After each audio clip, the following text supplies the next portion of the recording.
I think we're ready on this end, Don. You ready? Okay.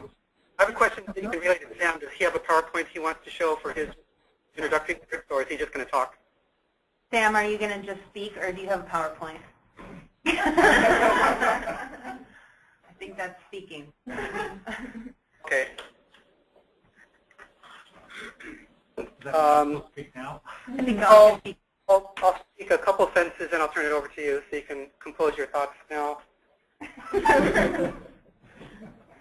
Welcome to our third annual Summer Intern Symposium. I'll come closer to the camera.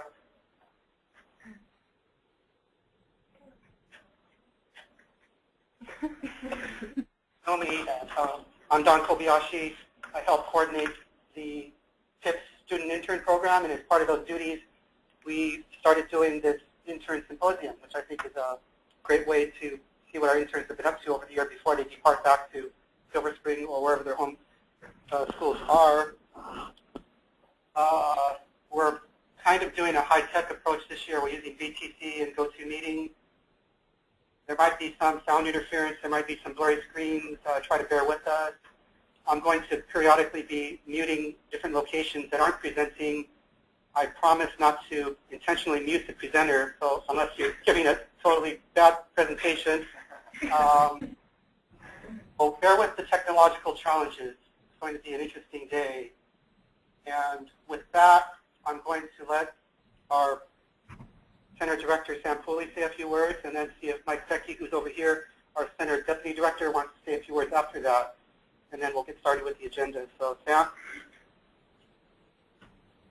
Okay, thanks, Don, and good morning, everybody. And for those of you who I don't know, I presume you're interns. I think I've met one of you so far, maybe two. I'm really pleased you're here this summer, and I hope it's productive for you, and frankly, I hope it's productive for us. Should be a two-way deal. I did a summer internship at the United Nations Development Program when I was a junior in college and extended it through the entire fall semester. And if I'd had my choice, I would have stayed. Nothing to do with where I went to college, but it was a really good experience, and I know they don't always turn out that way. I had other interns there who bailed out before the summer was over, so they don't turn out that way. One of the things I thought I would say, and you may have gotten a flavor of it so far while you're here, is there's something of a difference between what it means to be a government scientist and what it means to be an academic scientist. And that doesn't really have to do with the science. It doesn't have to do with the freedom of inquiry, but it does have a little bit to do with how you interact with the management side, the regulatory sides of the government, and with the public. And so, basically what we're here for is to meet the public trust and to do the best science that we can figure out how to do with the resources we've got. And in that sense, it's no different than being an academic scientist or a corporate scientist or an NGO. Well, it's really different than being an NGO scientist. But I won't get into that. And I think, so as you look at this stage forward in your life, and it is important when the time comes to see how the operational differences are between academic science and government science. And probably for us, it's not publish or perish, but publishing is important. In the academic world, it is publish or perish, and quite often that means that academics hoard their data for centuries, and that's not appropriate in our world. In our world, we want the data to be accessible as soon as possible, and certainly within a year. Doesn't always turn out that way, but that's what we try to do, and that's the real difference. Another difference is government scientists don't get to say what they want to say with their government hat on about conservation matters and so forth. In other words, if you think from your research that false killer whales should be harvested because there's too many of them, or that it's too late for their recovery, you can think that, and I guess you can say that without your government hat on. But with your government hat, you just say, well, there's this many false killer whales, and this is our projection for their future, independently of whether you're in favor of harvesting them or not. I pick on Erin for that. For those of you who don't know, Erin's on the Falls Killer Whale Biological Review Team that has led to a proposed listing of false killer whales in the import stocks in Hawaii under the Endangered Species Act, and she's also on the pig production team, which is not actually on the team, but she sits at the table for figuring out how to reduce that. And that, and our role is to provide unbiased science to people making those decisions. You would like to think that academics provided unbiased science, but we know that's not the case, and we know that we all have biases too. But there are some different pressures there. It's something to think about while you proceed along your academic track and getting your degrees and figuring out what you want to do with yourself later on. So I'd take advantage of that moment to give you that 2 cents worth, because nobody ever gave me that 2 cents worth even until the day after I got hired at the National Marine Fisheries Service. And it was a little bit of a shock coming from the academic world. It's like, oh, okay. So look forward to hearing what you have to say, and turn it back to Don. Okay, thanks, Sam. Mike Secchi's over here. I'm going to ask him if he wants to add any words. No, I think Sam said it all. But I just want to say, my undergraduates, I haven't met any of you. And hopefully I can resolve that over the next few weeks or so that you're still here. You're going to be leaving this weekend. There you go. Tomorrow. But hopefully, You've got tomorrow. We'll cover it all today then. We go at it. Thanks, Mike. The way we're going to do this is we'll follow the agenda with, I think, one revision. We're switching Emma and Madeline in the presentation order. Other than that, we'll follow the agenda. We'll have 15-minute talks, which will be broken down into roughly 10 minutes of presentation, followed by 5 minutes of question and answer. And we'll probably do a structured question and answer. We'll take questions from the 2 locations and possibly from anyone dialed into GoToMeeting in some kind of ordered sequence. And as each presenter becomes ready, we'll have mentors, if available, do the introduction. If not, Erin and I will be introducing speakers. And our first speaker today is coming from Kapiolani, so I'm going to turn it over to Erin Olson. Okay, Eric, did you want to introduce Amelia? Sure. Good morning, everyone. Thanks for showing up to listen to these talks. Amelia is from North Carolina State. She's Wolfpack, go Wolfpack. She's been very diligent, hardworking, and it's been a real pleasure to have her here.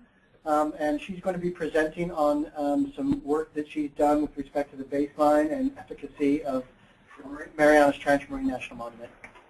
Thank you. Hang on. Thank you. All right, go for it, Amelia. Hi. Oh, good morning, everyone. So like Eric just said, I'm going to be talking about the baseline status and efficacy of the island unit of the Mariana Trench Marine National Monument. So this is where we're going today with the presentation. So I'm going to introduce myself and the project, also give you a little background information and talk about the results and how I came to them. And then we'll sum it up and talk about how it can be used later on.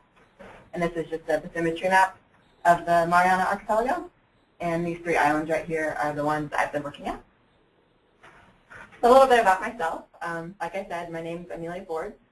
I am studying natural resources with a concentration in ecosystem assessment at North Carolina State University. This summer I've been working with the National Marine Fisheries Service Line Office under the Pacific Islands Fisheries Science Center, and my office is Science Operations. The line goal that I've been working with is healthy oceans. I think a lot of you are as well. So a little bit about the project I've been doing. When I got here, my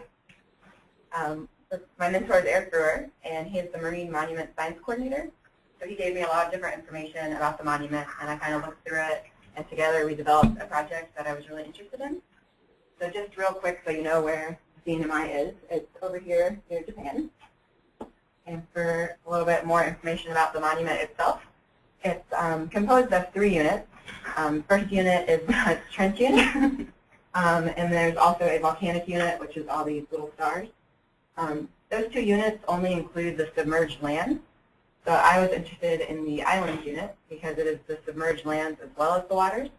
within a 50 nautical mile radius of each of these 3 islands, starting with Asuncion in the south, going up to Mog, and then Urikas, which is the most northern island of the CNMI.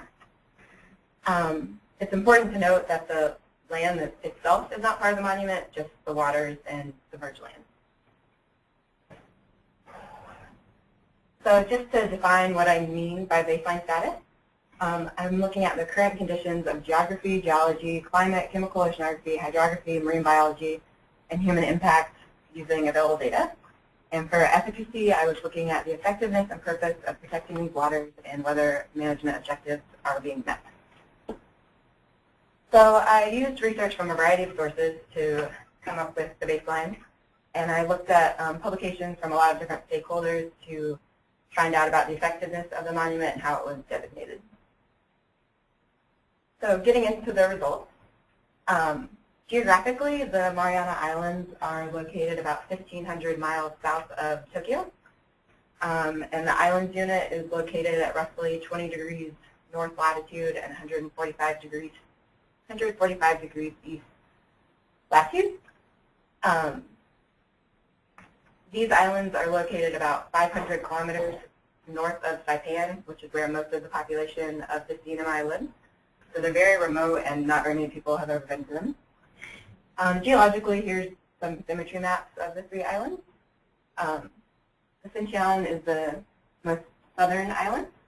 It's like a very steep volcanic, I think it was post-volcanically active in the 20s, but it's still active today.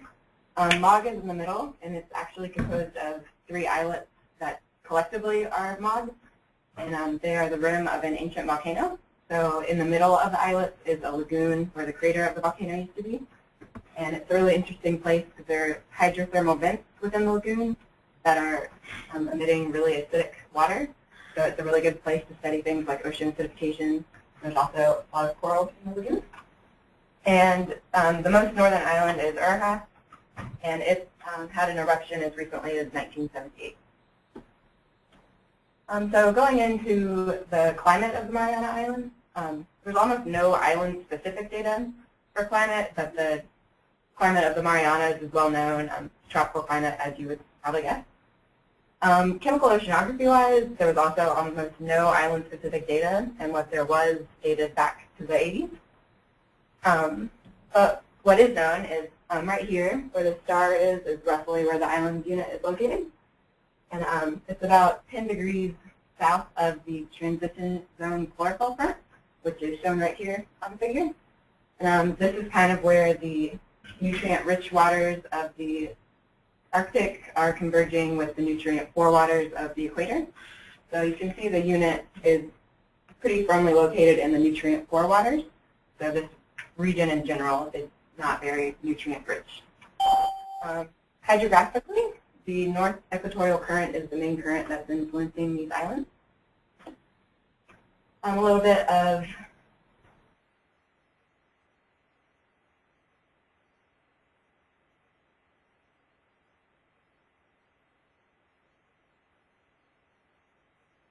status of marine biology are the Coral Reef Ecosystem Division cruise that was done here in 2003, as well as a cruise by the Natural History Museum Research Institute at Chiba that was done in the 90s.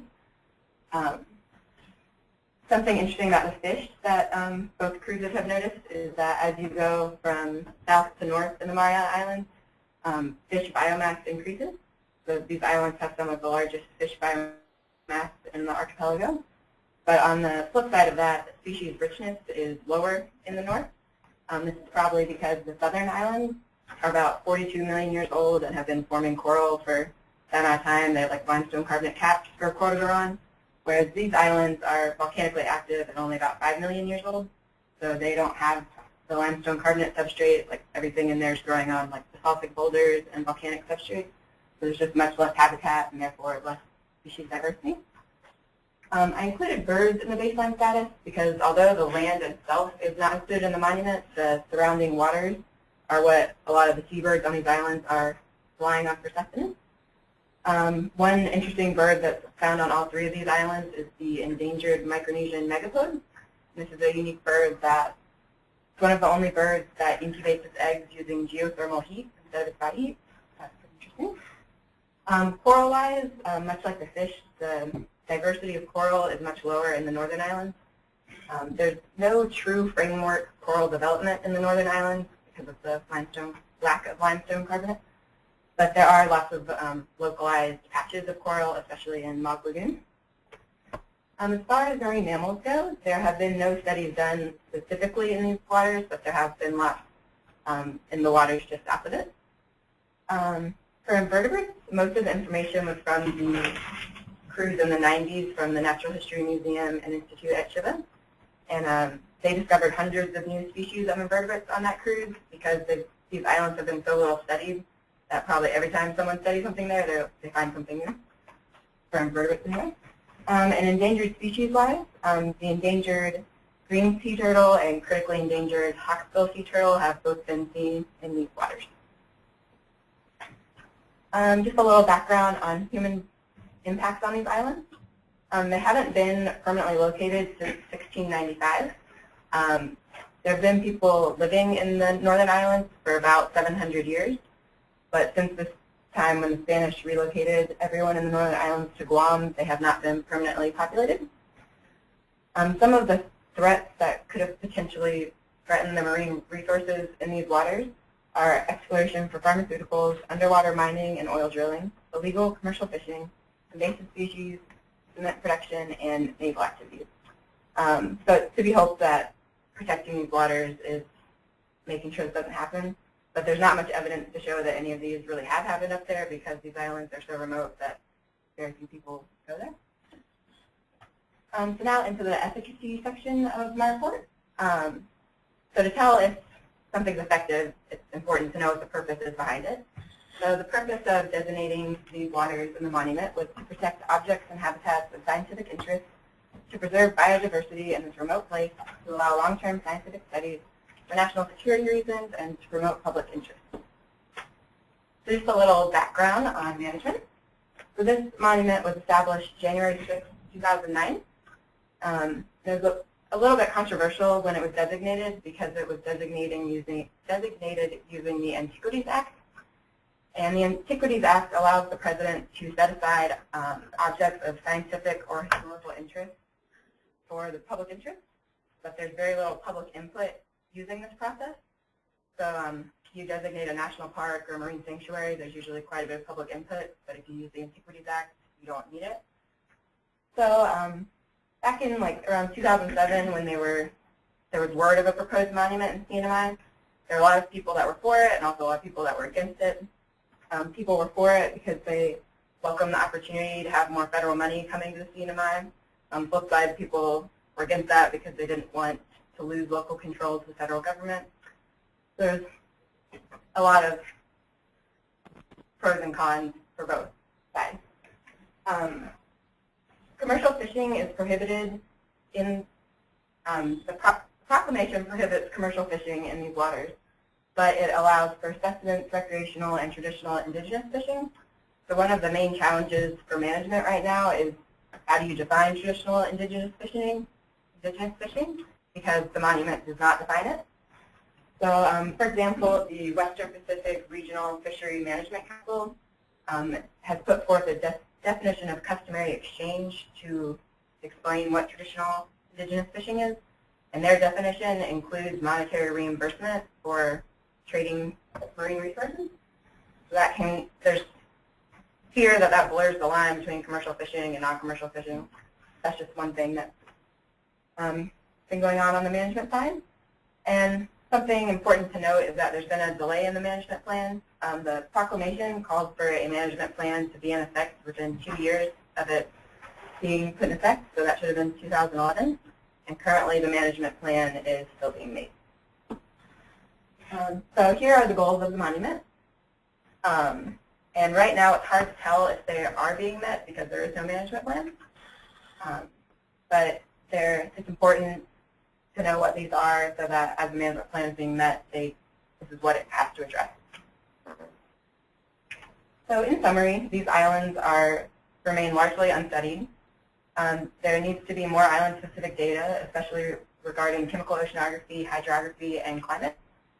But it is my belief that designation was done purposefully with a vision for preservation, but delays in publishing a management plan create a sense of unknown regarding the effectiveness of the monument for the dunking.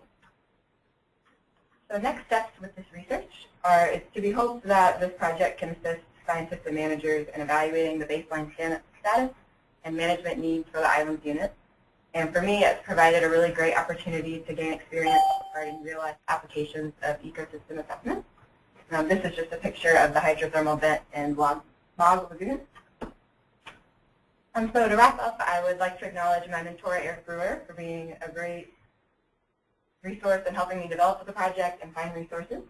I'd also like to thank Risa Orem and Don Kotowitz for helping with background information about traditional indigenous fishing. I'd like to thank Heidi Hirsch and Midori Akamine for providing background information about the designation of the monument as well as management. Michael Triani for helping me find sources with marine biology as well as public opinion on the monument. Judy Amesbury for helping me with human presence in the islands unit. King Kramer for background information on the designation of the monument as well as public opinion. And Matthew Vandersandy for some very helpful editing and critique. So these are references. If you have any questions, let me know.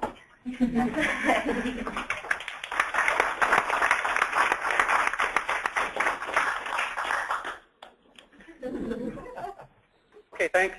Thanks a lot for that great presentation. We'll do some question and answer. We have plenty of time. We're ahead of schedule. How about we start at Kapiolani and see if there's any questions. Erin, can you handle the hands in that room? Hands?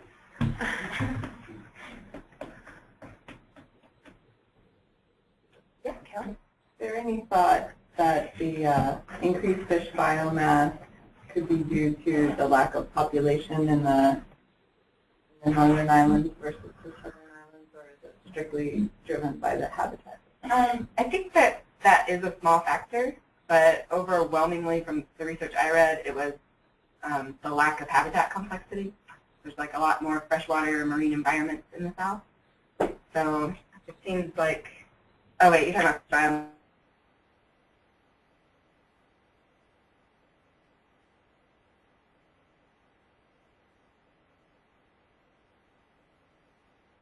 Can't speak to that.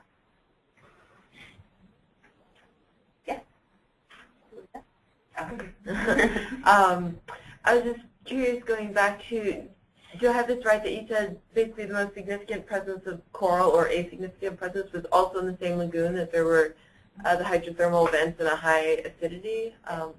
Can you comment on that at all? Because I think that's one of the more unique components of the unit. So a lot of the hydrothermal features were discovered during the Pacific Ring of Fire cruise, and it's definitely something that was, to me, is a reason why they wanted to protect this place, because that seems like a really great thing to study. Like, you don't see that in very many other places. So you said the Spanish relocated the people from the north to the south. What was the reason for that? The Spanish colonized the CNMI in about like the 1660s, and the native Chamorro people and the Spanish were in conflict like right from the start. I think they did that to get everyone in the same spot so that they were easier to control. Any other questions here? Dole Street? Okay, thanks, Erin. Any questions in this room? Okay, I don't see any questions here. Is there anyone on GoToMeeting that has a question? Okay, if not, we'll give another round of applause for a great presentation by Amelia.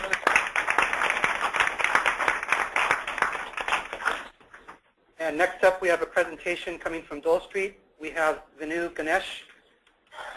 He is from Washington University in computer science. He's working with Michael Park in the director's office. And the title of his talk is NOAA CC/Degree Tracker. And I've heard he has an interesting presentation with some cool iPhone types of things coming up. Vinoo, let me give you control, and then we'll get started.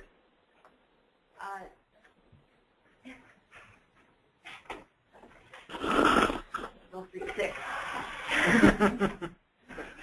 The presenter. Yes. Okay. There may be a prompt coming up on the Kapiolani laptop. If you get it, just click OK. I made Dole Street the presenter. Okay, great. Ben has arrived. You on your phone? You on your phone? You the Ben. That's awesome. Oh, sweet. Right.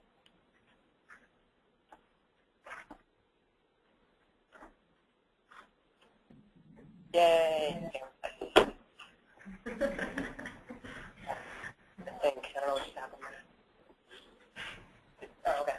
Oh, it's kind of great again.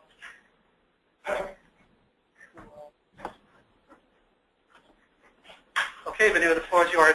Awesome. Hey guys, I'm Vinoo Ganesh. I'm from Washington University, computer science major, and this is my presentation titled Tracking Marine Species and Debris Through Web and Mobile Application Development. So the outline of what I'm going to talk about is pretty much the introduction, who am I, the background, why did I do what I did, the methodology, how did I do it, results, what happened, next steps, what now, and summary, what did I say. So, myself, I'm a Hollings intern, and I'm actually this Hollings intern. So I'm a senior at Washington University in St. Louis, double majoring in computer science and finance. I'm from Washington, D.C., and I work right here in the director's office. My NOAA goal is the reduction of life, property, and disruption from high-impact events. So when I first started my internship, I'll never forget Michael saying to me, "Vinoo, we have a problem at hand." And our problem at hand is there's a lot of stuff in the ocean, from turtles to monk seals to whales to marine nets to marine fishing lines to the disastrous tsunami debris that's floating around right now. NOAA scientists always want to know things about this debris, how big it is, where it's going to go, and stuff like that. So there seems to be this extensive, crazy amount of information, the source of information that is seemingly untapped. And that lies in the general public. So how do we harness the potential of this resource of the eyes and ears of the general public? The solution is we empower them. We enable them to participate in the actual research NOAA is doing. We involve them in actually getting out into the field, reporting what they see, and telling people about what they find. We educate them by treating them and telling them about what NOAA is doing. And most importantly, we collect their data. Which brings me to my project. My project was to build a marine debris and species tracker web application. The huge title, I'll explain what that is. Also, to build that same application on a mobile iOS device or an iPhone. The purpose of that application was to pretty much allow the public to input different species and debris that they find around the Hawaiian Islands, or frankly anywhere in the world, and plot their findings to keep track of everything that they've done. So, how did I do it? First, there's about 500 pages that look just like this. But that probably doesn't make sense to anyone. After maybe Ben.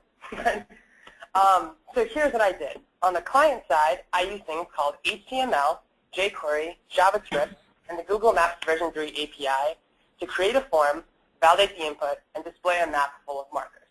On the server side, I use languages called PHP, use a MySQL database, and different XML files to add things to the database and manage my actual findings. So that's all really weird for a non-computer science person. So let's break it down. Imagine this is your computer. On your computer, you'll have two things running concurrently. You'll have jQuery scripts and JavaScript scripts.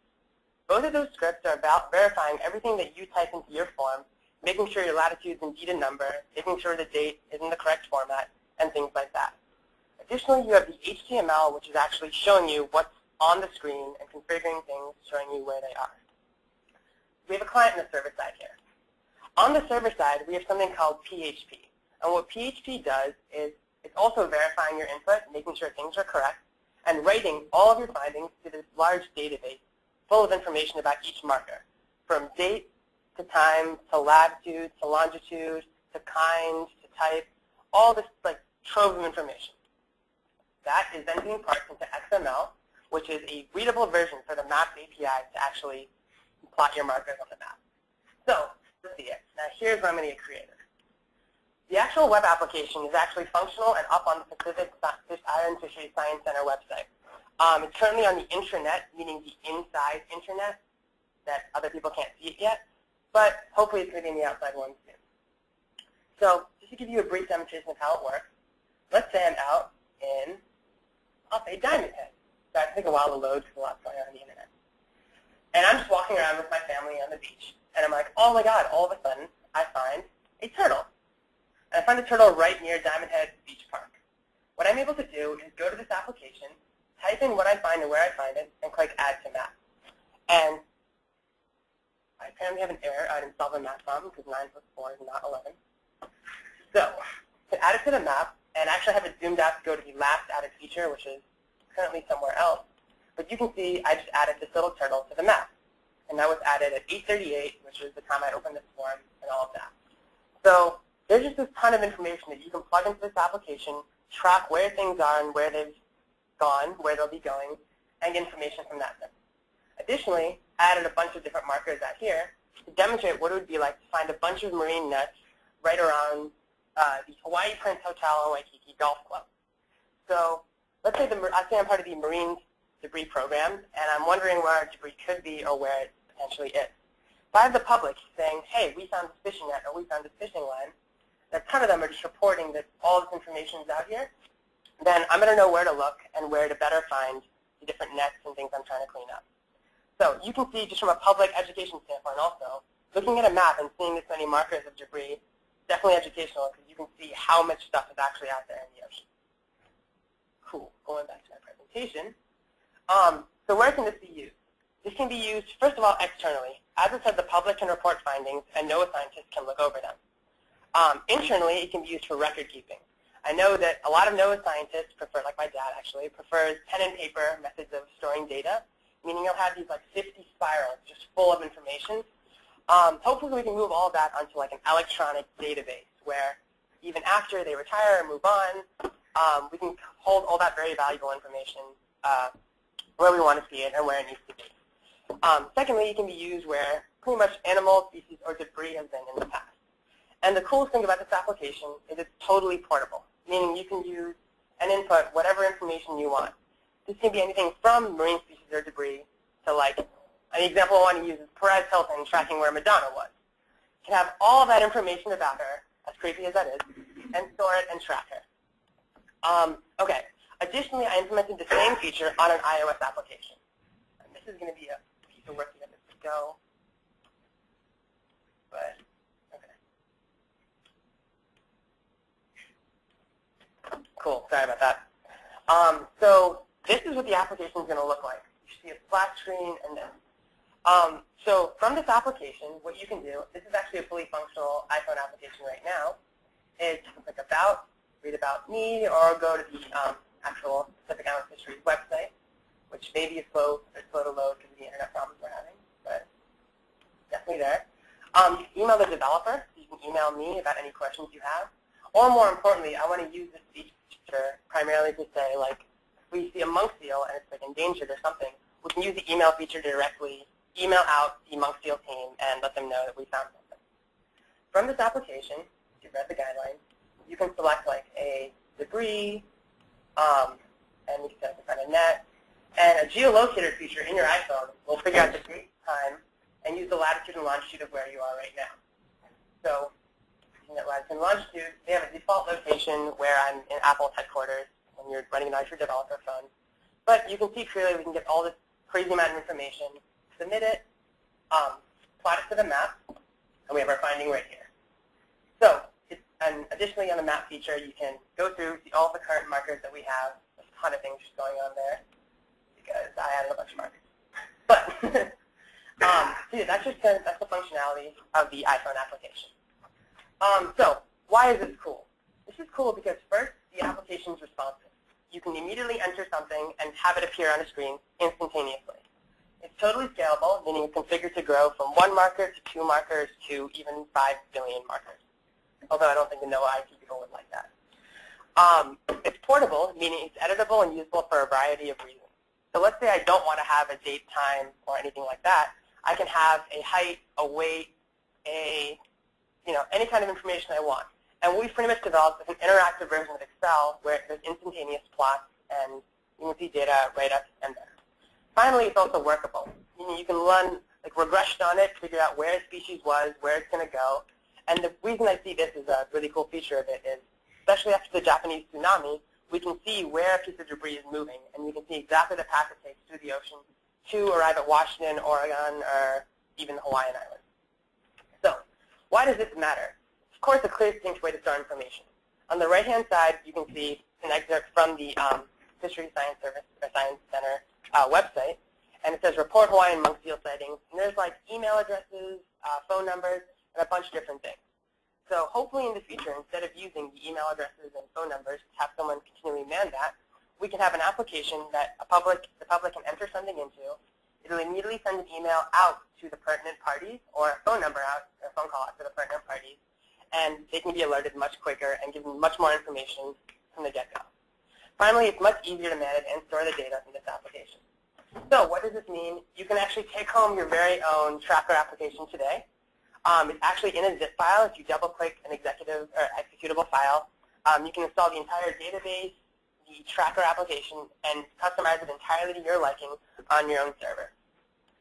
So the next steps are to, of course, finish deploying it onto the servers of NOAA Pacific Island Fisheries Science Center, to submit the iPhone app to Apple for evaluation. In fact, it should be live on the App Store within 3 weeks, so you can download it and be like, I never knew you made that. You guys want to do that, but okay. And Michael Park, my mentor, will bring GPS units to schools later on in the summer, teaching the students how to use GPS units, about how latitudes and longitudes work, and how to input their findings into this application. So what do we have now?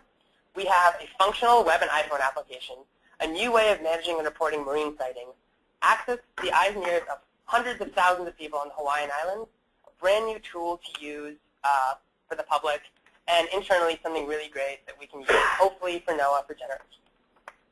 I want to say thank you to my mentor, Michael Park, who has just been amazing, helping me figure out what I need to do.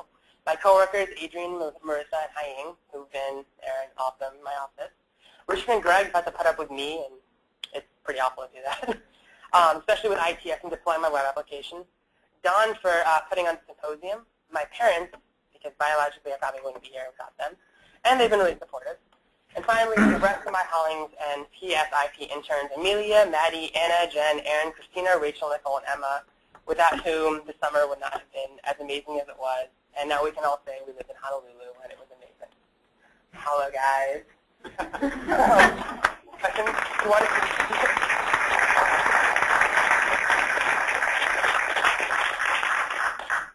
Thanks, Vinoo. That was great. We'll start with questions here. How about we do questions at the home base, and then we'll rotate to outlying regions. So anyone at Dole Street have questions? Ben? Hey. Two questions on the web app and the iOS app. From the user perspective, can they query the database as well to say, I want to see all the markers of turtles, or more importantly, I want to see all the markers that I've put on? Definitely. That's an added functionality that I was actually going to incorporate. The reason that we held back on that is there was a picture upload feature as well, and there was a lot of paperwork to do in getting that picture upload feature to work. But I can show you, like, I have an appendix here. There's a huge database of an XML file of markers that looks just like that. No. So the public, it's totally easy to just have a button where they can say, I want to see all of the things that, all of the nets, all of the monk seals, and all of that. From an iOS design perspective, it's just a UI selector segment, so I can definitely do that. Cool. And then the only other thing I noticed was your geolocator icon is the search icon. You might want to change it to the geolocator crosshairs. So I think that what Ben's talking about is the geolocator icon that I have here is a search icon.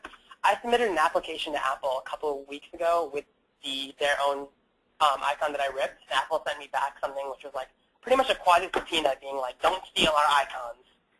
So I may have to design my own. Sure. But that's definitely, that's something I was keeping in mind. I was just like, how am I going to change that? Apparently none of the icons that Apple provides are actually meant to be used by you. Really? Yeah, like the ones that I have to use, like, these are all customizable select buttons and all of that, but the actual map UI and all of that, Apple's very controlling about that. Sure. But that's a good point. I should definitely change that image. No, it's a really cool concept that I'm really excited to see. That's what we can do. Thanks. And we'll talk about some other projects also. Very cool. Wendy had a question? Yeah, is it transferable or easy enough to design something for other areas as well, like the rest of the United States? Or? Yeah, so actually, the application already is configured to work anywhere in the world. So if I zoom out long enough here, and I'm going to go to my hometown of Washington, D.C., and I don't know where D.C. is. It's kind of embarrassing. There we go. And let's say I find a turtle there for some reason. I can add it to the map, and it's configured to go back to the Hawaiian Islands automatically. But now you can see there's a map over what should be D.C. A little turtle icon. Sorry, I may be in front of the screen. Yeah, invading D.C. It's a giant little turtle icon. But yeah, it's configured. It's definitely easily configurable to use wherever you want. Where it says kind here, it doesn't have to be protected species or debris. As I said before, if you're Perez Hilton, it could be like celebrities, guy or girl. I'm not selling my app to them, by the way. But yeah, so you can make it pretty much anything you want, and the whole thing is totally customizable, whether you want drop-down boxes, text fields, and again, like you can take your very own tracker home today. So. Have you thought of using reCAPTCHA for user verification? Yeah, I did. reCAPTCHA, I haven't worked with it forever, actually. So I'm thinking about using it. I was concurrently developing the iPhone application and was going to build. I didn't know that there was a reCAPTCHA library available. I don't know if there is for iPhone. Right. So yeah, I mean, I'll definitely look into that. And also for like debugging, and that from the standpoint of that, like I didn't want to be typing in like QRTZ7, but apparently I struggled with the math problem too, so maybe I should move on to that. A question from George? Yeah, since I came and spoke with you and Michael the other day, a turtle has nested it. I didn't get. Did you get that reported to you? How do you know that? It's very possible. That was more of just a quick comment. Is this ready? More seriously, is it ready to go to Hong Kong now? Is it supposed to be when I go down? 100%. Like right now. Well, how long are you going to be here still? I leave in 8 hours. I leave in about. Well, that's what they make cell phones for. Right. About 36 hours. I'll be in a flight home. Okay. But I seriously do. Well, I'm going to island in Hong Kong. Okay. Okay. Yeah. And the third thing is how spam. What keeps somebody from flooding it with crap? So there's a lot of different features, and where spam can come from is very controlled. From like a network security perspective, if you're trying to do like a MySQL injection or a taxi application, there's vulnerability protection against that. If I'm some annoying kid who wants to put a million markers in, there's actually a feature on the database that will search from an IP address and cut that off after a while. There's implementing a million things. There's guards to it. There's guards to it. But primarily. No, there would be, but I didn't. Right. Yeah. Primarily, to be honest, Richard and Greg see a lot of spam at first initially, and where we can see where things are coming from. The reCAPTCHA that Ben was talking about, I could definitely throw that on there, so you can't be like add marker, and add a million markers, which I actually just done. But so yeah, the form actually automatically clears itself after you enter. I kept it uncleared because I want to show how it works.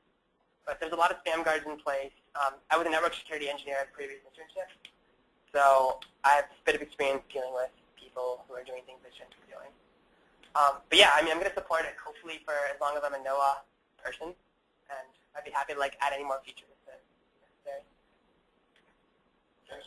Any more questions from Dole Street? Stevie? Yeah. So, please like you have a lot of people around. So, how do you between 20 people in the same turtle and one person? That's a great question. So, what we were actually planning on doing was having a photo upload feature, so people could upload photos. The reason that was kind of delayed is because it's actually commented out right now. I can put it back in. But there was a lot of security, from a security standpoint, there was a lot of people who would really appreciate bad things happening. Like uploading potentially malicious software onto the server and trying to execute it from there. So that's a good question of how you distinguish things. I think in the end, the answer is you can't really.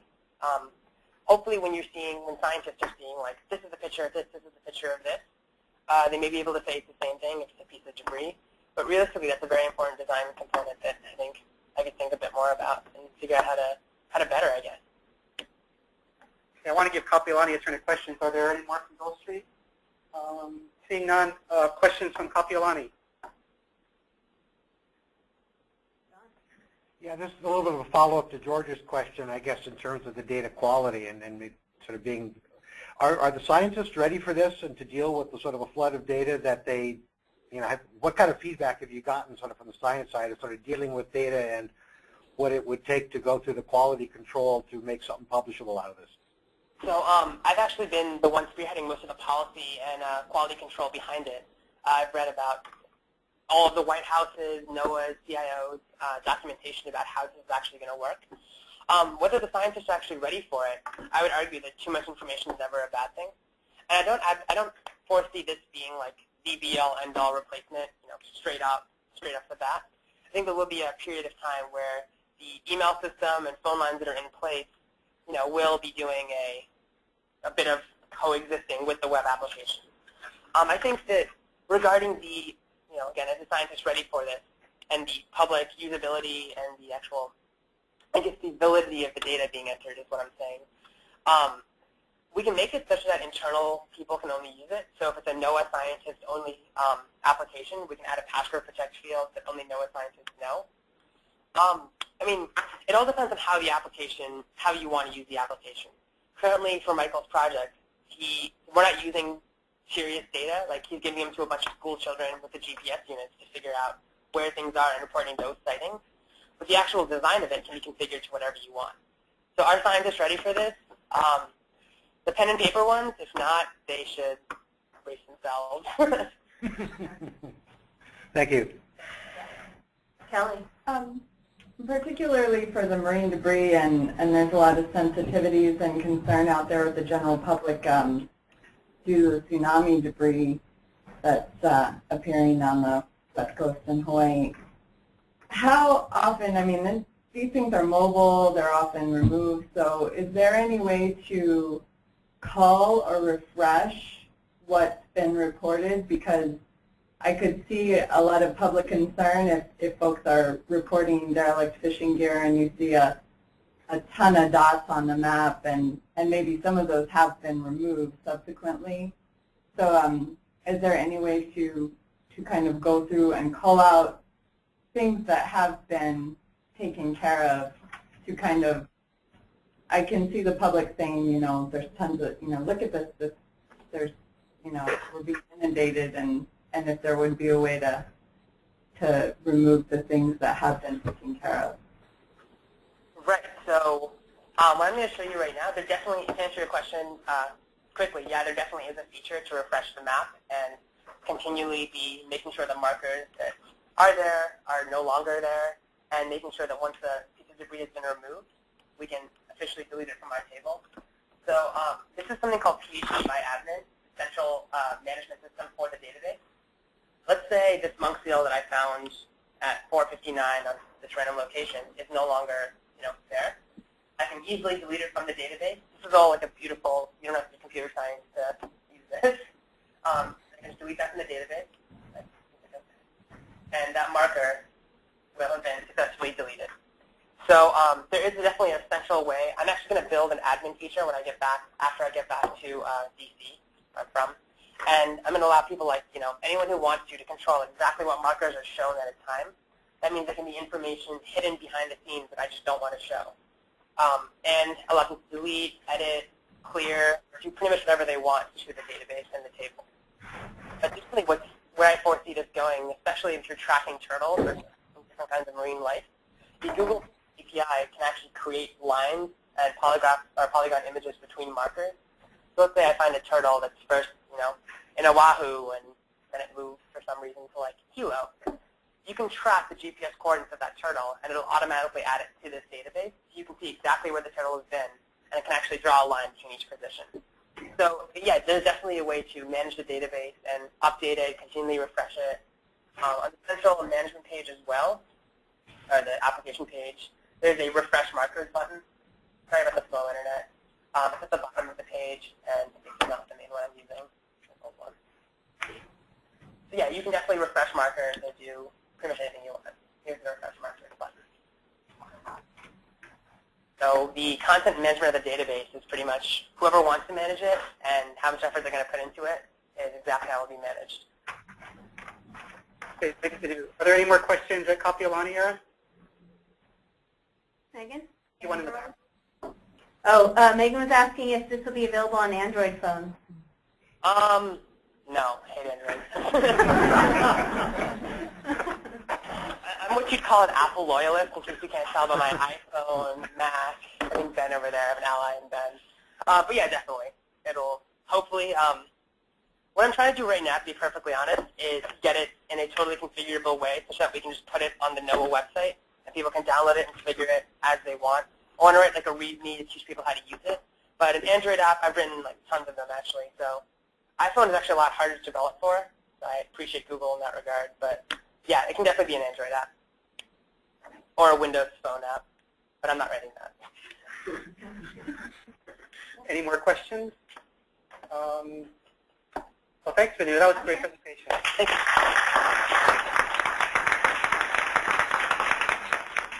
Next, we have a presentation coming from Kapiolani, so I'm going to transfer it over to Erin and the Kapiolani laptop. Is it still Emma going to present, Erin? Yes.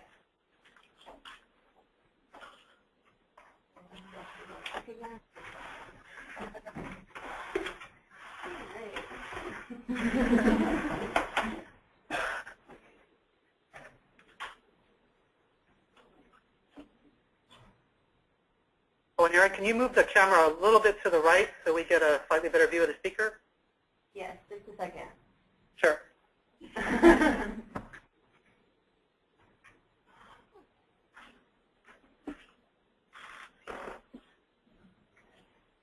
Okay.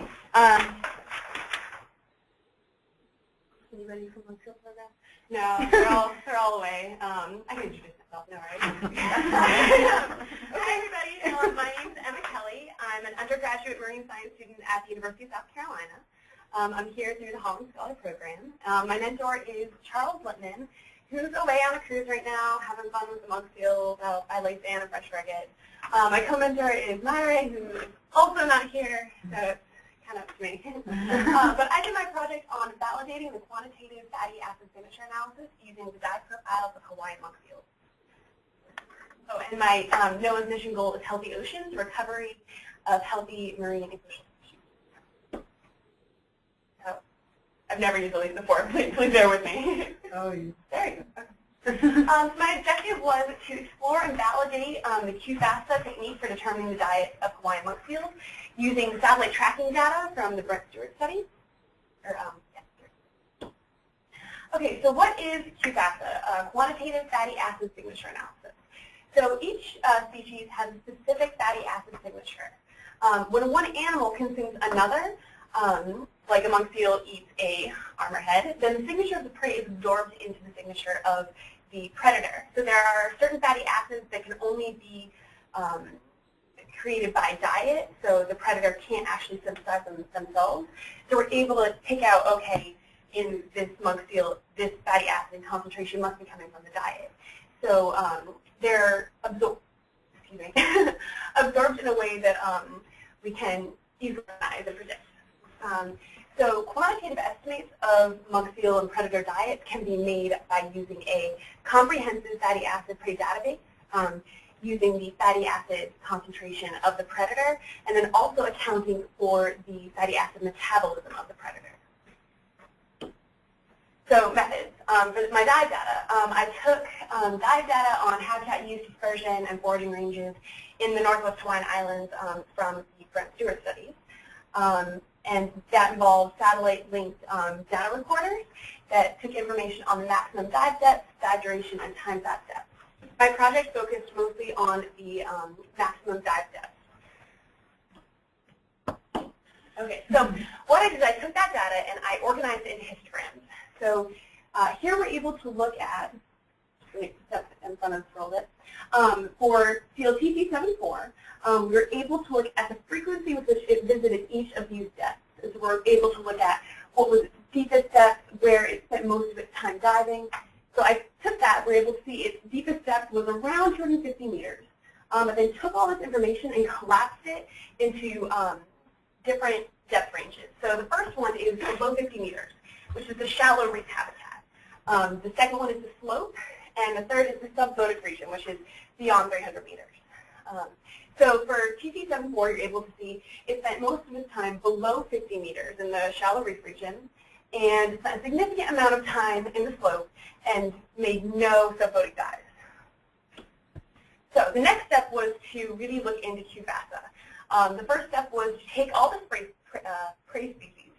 QFASA uses 40 prey groups, which is interesting because monk seals are generalist predators, meaning they eat a wide range of species. So QFASA brought that on down to 40 prey groups. And I took those prey groups and assigned them each a depth range that worked with the dive data. So either shallow reef, which was below 50, 51 to 300, which is the slope region, or beyond 300 meters, which is the subphotic. So here are just some examples. We've got duckbill, which is subphotic, boarfish, which is slope, natho, which is shallow, and same with tanks. Maybe? There you go. Okay, so this is a lot right here, but what I'm just trying to show you is how it was divided up with break cells. So you've got the shallow, which is below 50 meters, slope from 51 to 300, and subphotic, which is 300 greater, and then all the different prey species. So I know it's a lot, but that's the main idea. Doesn't really like me. Okay, so then I took the diet estimates based on QFASA and did something very similar. I looked at the percentages of prey species in the diet of, again, TC74. So I was able to look at what percentage was tang, unicornfish, fox crab, bladder snapper, octopus, squid, just as some examples. Like I said, there are 40 groups. So I took all this. The first thing I did was I got rid of animals like octopus and squid that don't have a restricted depth range, so they're not really indicative of where that seal might be diving to. So these were removed from the analysis. And then I took the rest of the prey species for which they do have a restricted range and divided that up to look at what percent of TC74 diet is coming from each depth range. So a little less than half is coming from the shallow reef region, and over half is coming from the slope. None is coming from the subphotic region. Okay. I'm going to let you, I'll start tapping, that'll be your cue. And so the final step was to do a comparison. So we've got the dive data, we've got the diet data. What can that tell us? So for the prey depth range, like I said, you've got a little less than half coming from the shallow. You've got more than half coming from slope and nothing coming from subphotic. So the dive data should reflect that. So you've got most dives to the shallow and a significant number to the slope, none coming from subphotic. So that's kind of what we would expect to see. If it's not diving down to the subphotic region, we shouldn't see prey species coming from the subphotic region. And then here's where an interesting assumption comes into this project. So you see that more of the dives are actually in the shallow region, where most of the prey is actually from the slope.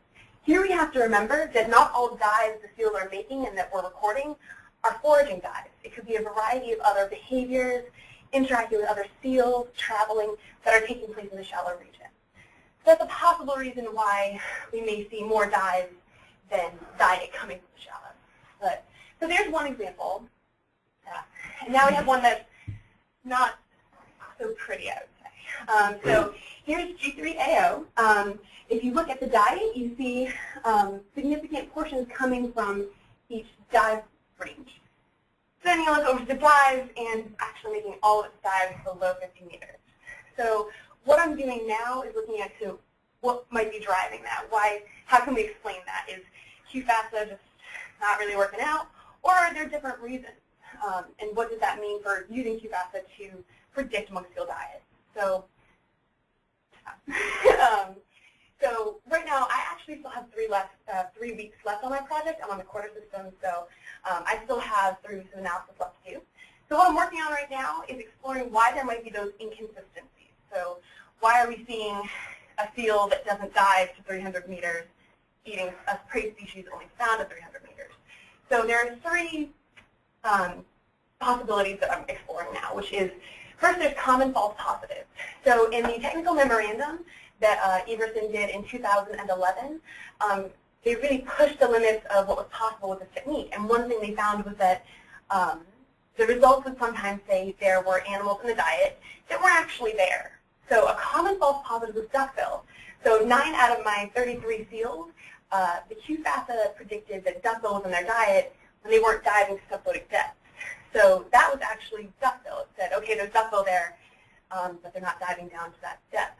So it's a common false positive, as shown by that report. That could be a possibility as to why I'm getting these results. But we're not sure yet. Kind of got to go back and see. The second is misclassification. So another problem or issue that the technical memorandum found was that snappers are often misclassified as other snappers. So many of the seals like their flower snapper from the slope region. However, the QFASA might say there was flower snapper and they were only diving below 50 meters. It could be because the QFASA is saying there's snapper, but instead of flower snapper, it might actually be blue stripe snapper, which is only found in the shallow. And why we're seeing inconsistencies. And then finally, instrumentation effects. So this project assumes that the behavior that led to the concentration of fatty acids that we're looking at was maintained after the seal was instrumented, and that same diving behavior continued. So after we put the tracker on the seal, it didn't change its diving behavior. It stayed continuing the behavior that got us the fatty acid data. So that's what I'm looking at right now, and stay tuned. 3 more weeks, and I'll be able to show you guys a bit more. But thank you.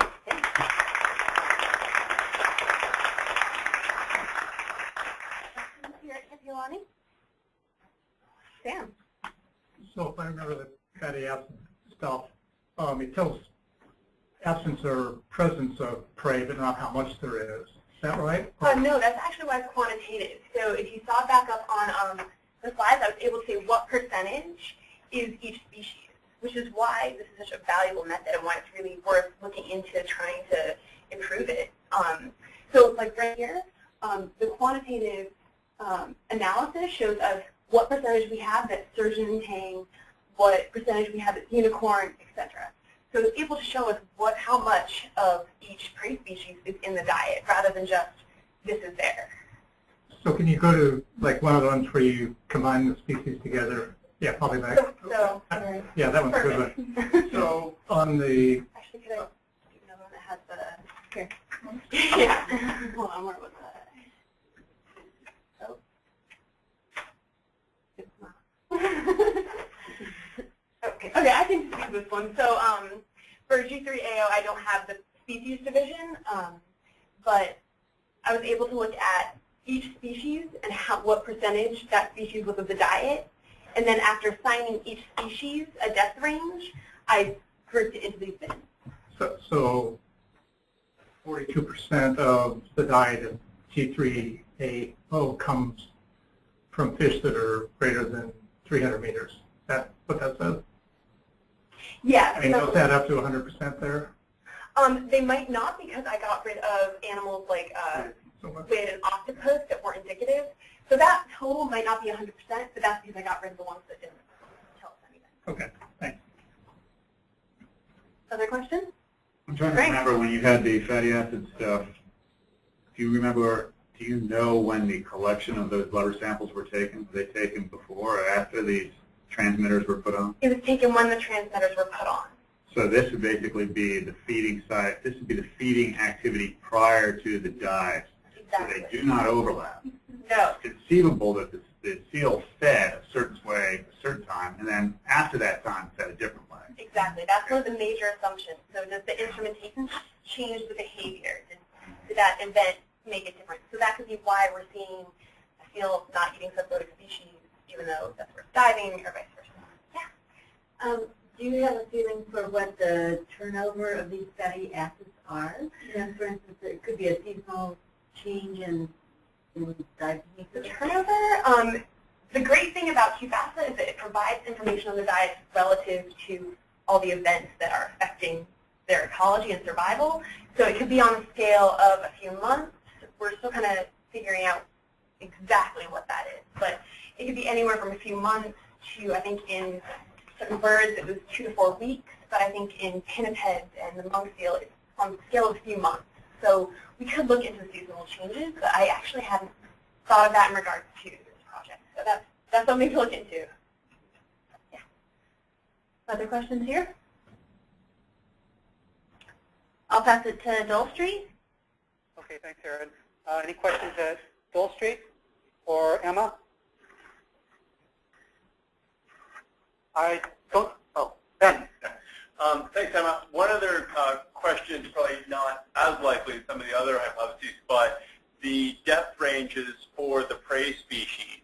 How were the depth ranges established, and were those diurnal and nocturnal depth ranges, or only diurnal depth ranges? Diurnal, I'd have to say. I actually got Frank's help on that based off the criteria with Abernathy from the study in 2006. So, yes, diurnal. One possibility is, we certainly know that a lot of fish species come shallower at night than during the day. And so, if monk seal feeding dives happen nocturnally, they could be potentially preying upon typically deeper dwelling fish at shallower depth ranges. Yeah, I'll be honest, that's something I actually hadn't considered. We kind of found species set a depth range, but we didn't look at those possible migrations. So that's definitely something to think about, and that it's definitely something I'll look at in the coming 3 weeks. Yeah, I know Frank also might have more information on whether monk seals make nocturnal foraging dives. I don't know. No, they do. They definitely do. But some of these deeper species, we don't know a lot about their nocturnal migration. So you basically have where the observations were, and those are the depths that you use. But you're absolutely right. Things like polymyxia, we've caught them in nets, actually really shallow. I was surprised they're in the mesophotic instead of being in the subphotic. They move up into the shallow during the night. Okay. Any more questions from Dole Street? Okay, I don't see any. I'm going to say now that we are a little bit behind schedule. I'm not going to blame anyone for that, Vinoo. The questions are excellent, and it's really good practice to have this question and answer session. So we are going to be running a bit late. We might shorten the break, and we might go a little bit past the agenda end time, but I'm going to deal with that. I'm not going to cut short the question and answer session. Up next, and let's thank Emma one more time.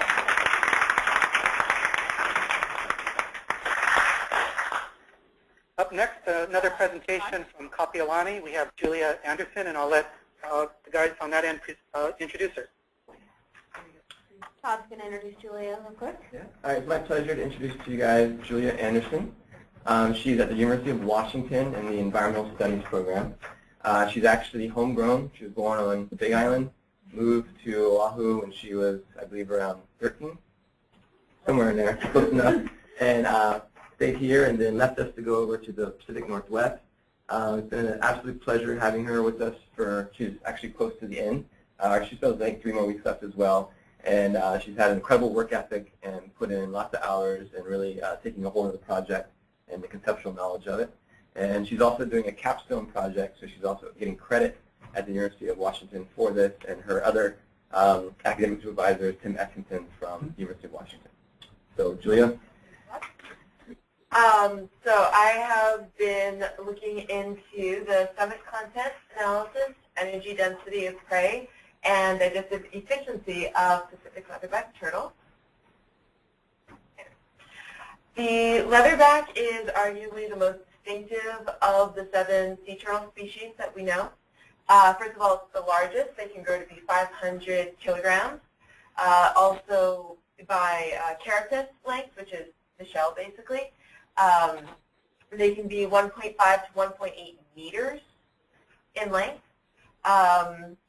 We know that they come to the tropical beaches to nest, but other than that, they are almost exclusively pelagic, and that's the only females that will beach themselves. And after the hatchlings emerge and crawl back to the water,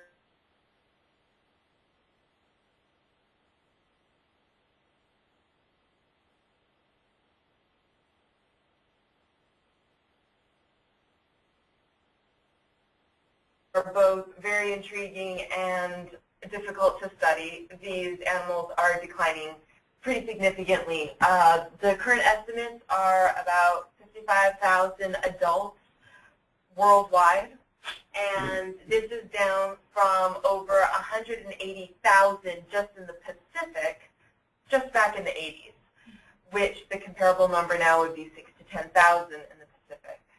So that's very, very significant in a short amount of time.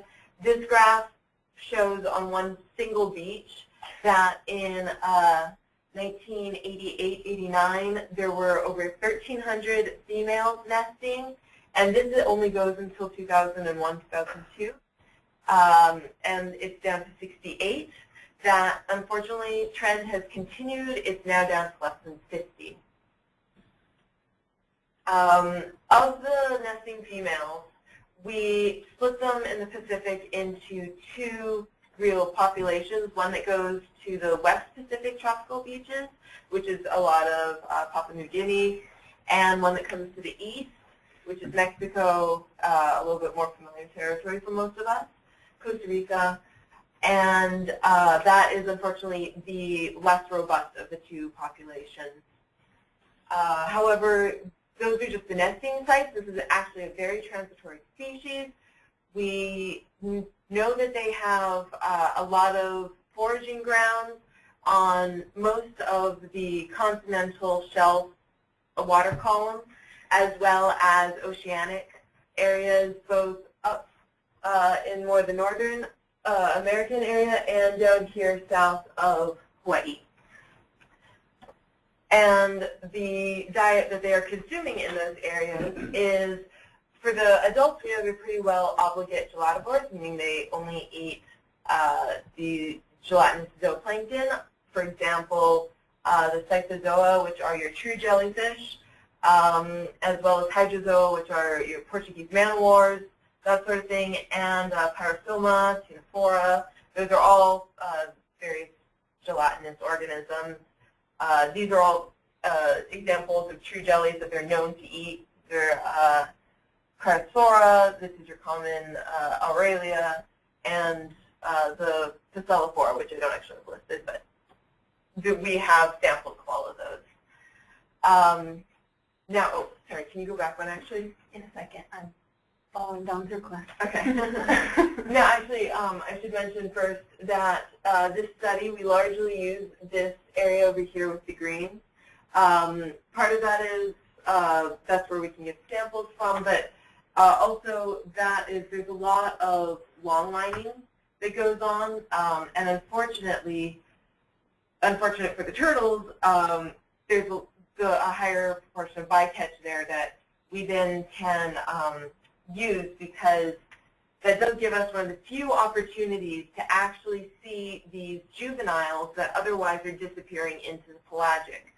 We assume that that's where they're hiding out exclusively until they are mature enough to come back. Therefore, we get these long line catches and make what we can of them. So for our particular project, we are taking samples of the digesta, variously from the different organs along the GI tract, and comparing that through a series of different kinds of tests to the same information collected from known dietary items. So that's your jellyfish, and we also have some pyrozones. And there's the tests that we put them through are, first of all, bomb calorimetry to understand their energy density. What we do for that basically is you put a sample of known size in a closed container surrounded by a known amount of water.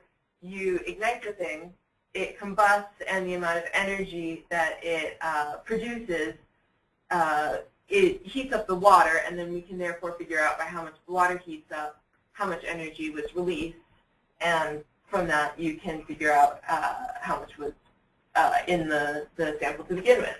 The other thing we're using is actually very close to what Emma was doing. We're using stable isotope analysis, which is we're looking at the ratios of particularly the carbon-13 and nitrogen-15 isotopes in order to compare those ratios in the prey organisms to that we find in the digesta in order to see if the combinations are very similar to any particular organism, or be able to, from that, kind of pull apart what combination of organisms they are eating. So this is some of the information that we've gotten so far from the bomb calorimetry.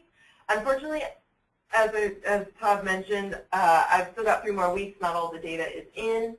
What we have got so far is pretty much all of the prey items and a very small amount of the actual digesta coming back. So you can see here, this is the energy density, and these first 3 are the jellyfish. They are between 2, or actually below 2, and up to 3 kilojoules per gram. Now, when you're talking about the largest turtle in the ocean and growing from a 50-gram hatchling to be that turtle, you need a lot of energy. So it's very curious that they're eating these extremely low-density jellyfish. However, if you look at this other sample here, the pyrosome, which is a single-cell organism that colonizes into, it's still a gelatinous organism, but it's a colony, very different from jellyfish themselves. It suddenly has a energy density much, much higher. And while, again, this is very tentative because we only have 2 actual stomach content measurements back so far, one of them is coincidentally 13.5 kilojoules, whereas this one says it's roughly 12. The average came out as roughly 12, but we've easily had samples that were coming out as 13 and above kilojoules per gram. So that's a very interesting coincidence that hasn't been confirmed yet. But at the same time, the other stomach that we have thoroughly investigated came out at 7.9.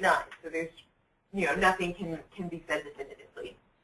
And the way that we'd be able to improve that confirmation is to take the stable isotope. And what this graph shows here is the relative presence of both the nitrogen and the carbon by species. And as you can see, each species sort of turns into its own distinct group. And therefore, when we plotted the ratios that come from the samples, we would expect, for example, that 13 kilojoule one to be down here because these are the pyrosomes. So if they really are just eating pyrosomes, they'll be right near that, whereas the 7 kilojoule animal would probably be up here a little bit more because obviously it was eating something that gave it higher density, higher energy density than just jellyfish. So it would be somewhat averaged down by the pyrosome. But the jellyfish will influence and raise it closer to those collections.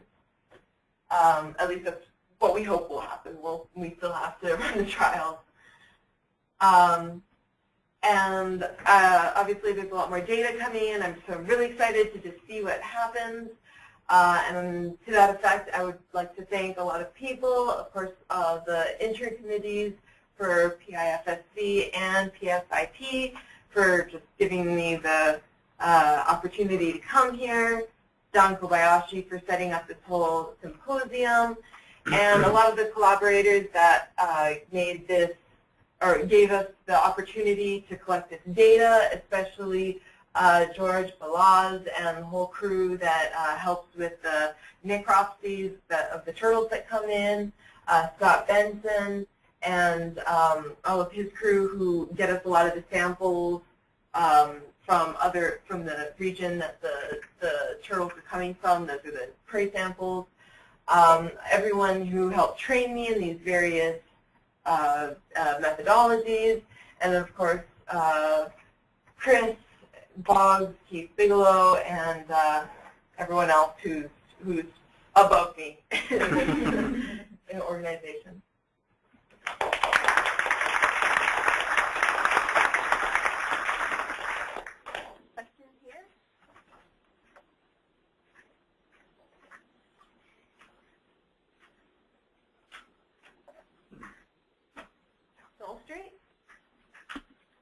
Any questions at Dole Street? George has a question. We wouldn't want her to feel bad that nobody asked a question. A very serious question.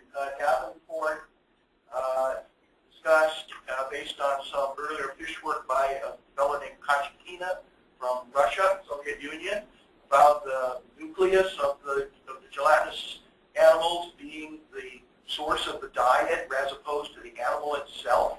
Have you been able to tease out or focus on that nucleus of micro phytoplankton that may be really what the leatherback is growing on as opposed to the jelly creature itself? That's very interesting. We don't have a large sample size to compare that to. What we do have is a couple samples of the crustaceans that were designated no rinse, which we think means that the processing that a lot of those animals went through, this one went through a different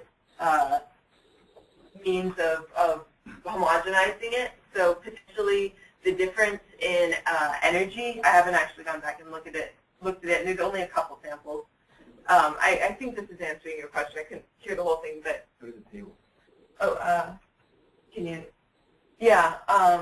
The bottom half. You have it at your MSG, OA, and BL. Oh, was he? I thought he was asking about having the algae on it. I believe he's referring to stuff like the stomach, the orgasm, and nubrium. Easy to clarify. Were you talking about having algae or other organisms on the jellyfish, or were you talking about separating the jellyfish into its various organs? Well, the actual stomach of the, say, Pyrosomus is, I believe it's called nucleus. Okay. So you're talking about the organs. In a greater sense. A lot of that. A lot of that was put together before I got here, but this does show, indeed, there's differences between the different body parts, tremendously between such as the bell and then the MSG, which is basically your stomach, gonads, and whatnot.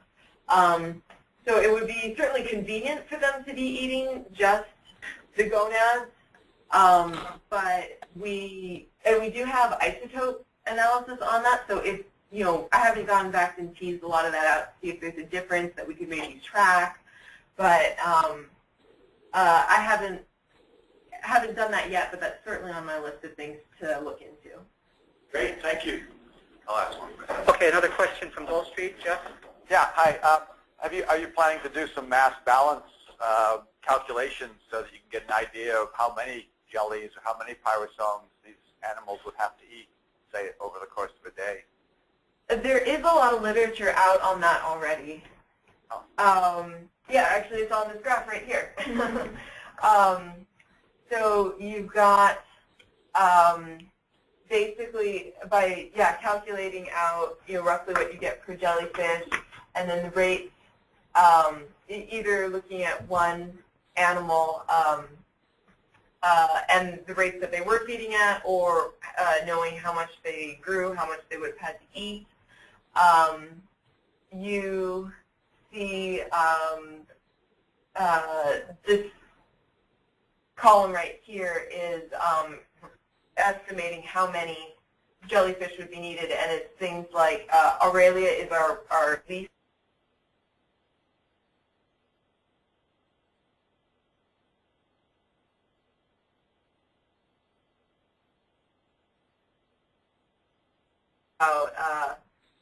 under 800 of those, and that's assuming a 200-kilogram animal. Great, thanks. Any more questions at Dole Street? Anyone on GoToMeeting have a question? Hearing none, thanks again, Giulia.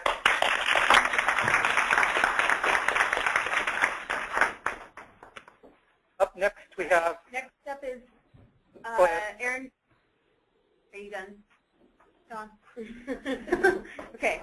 Next up here at Kapiolani, Erin McParland.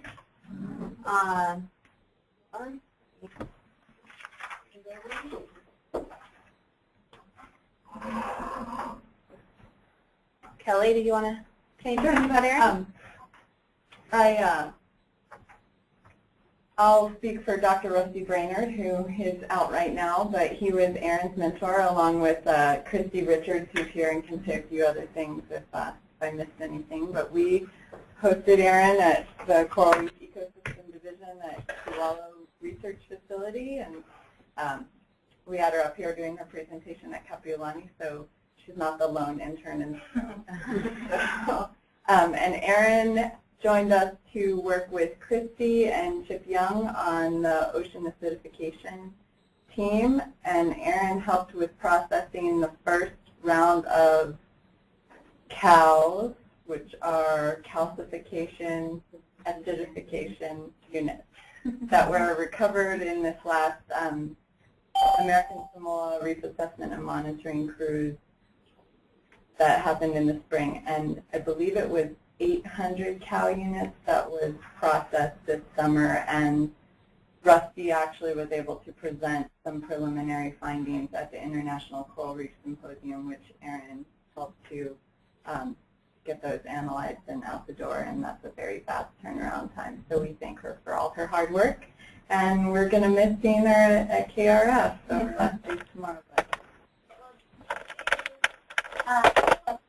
I worked on the baseline calcification rates of American Samoa and the Pacific Island areas. Okay. So today I'll just give you a brief introduction into ocean acidification as well as my project. There's a two-part methodology as well as some preliminary results from the 3 islands I chose to focus on. Yeah, he can listen with this one first, and then we can set him up and then, if he wants. Okay, some possible conclusions and where we're going to go in the future with this. So as we know, climate change is occurring mostly due to fossil fuel burning. It's producing excess carbon dioxide that's going into the atmosphere. About 45% of that remains in the atmosphere, another 25% will be absorbed by land. And then I'm watching the one from our organization. But then after this one, I'm not going to watch anymore, so we'll have to look up. Dole Street, can you guys be quiet? Or whoever is down the line. All right, it's somebody on GoToMeeting. I can't mute them, apparently. So if you're on GoToMeeting, please mute yourself or mute yourself. Thank you. All right, so when excess carbon dioxide enters the oceans, it's going to alter your carbonate chemistry. Carbon dioxide and water mixed together form carbonic acid, which will decrease the pH of the oceans. It also will decrease the availability of carbonate ions, which all calcifying organisms need to produce the calcium carbonate in their shells. It also will make the saturation horizon become more shallow. Basically, the saturation horizon is just the depth at which those calcifying organisms can exist. And so all of these wonderful calcifiers are losing habitat space. So as Kelley was saying, I worked on the CALs this summer, which stands for calcification acidification units, not actual mooing cows. The CALs were designed in collaboration with Scripps. They're basically just, you can kind of see the 2 PVC plates sandwiched together on a metal rod. When they're deployed at a site, they're in clusters of 5 cows. They began deploying them as part of the RAMP cruise back in 2010, and so the samples we analyzed this summer have been deployed for about 2 years.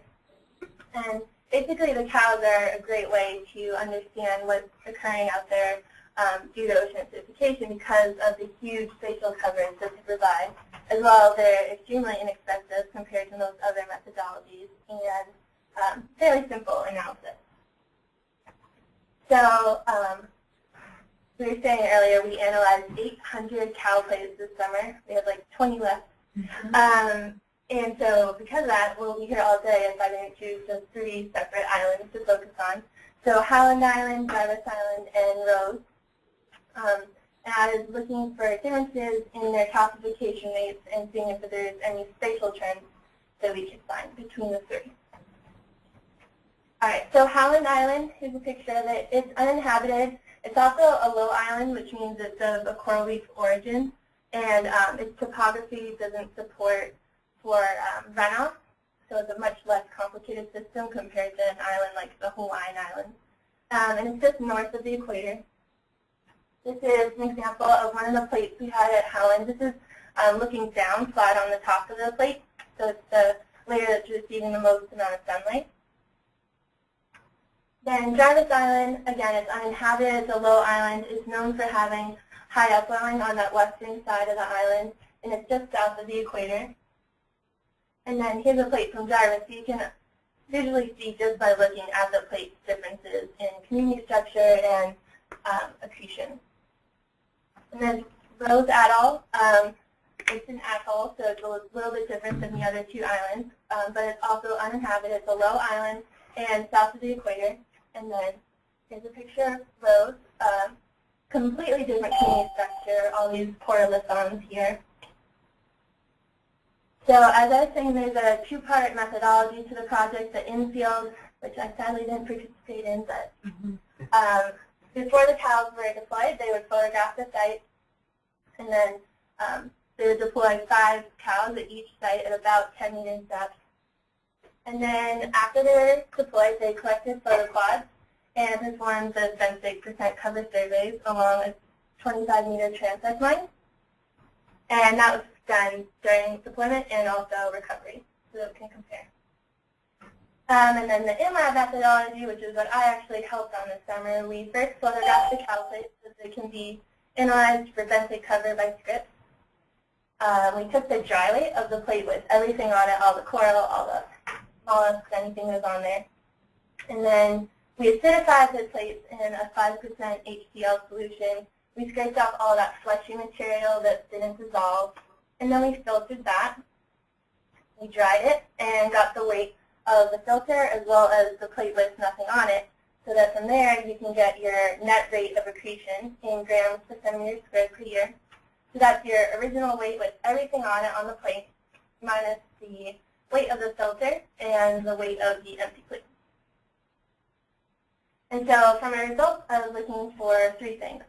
I wanted to see if there was a variability within the site, so between the 5 different cows at an individual site.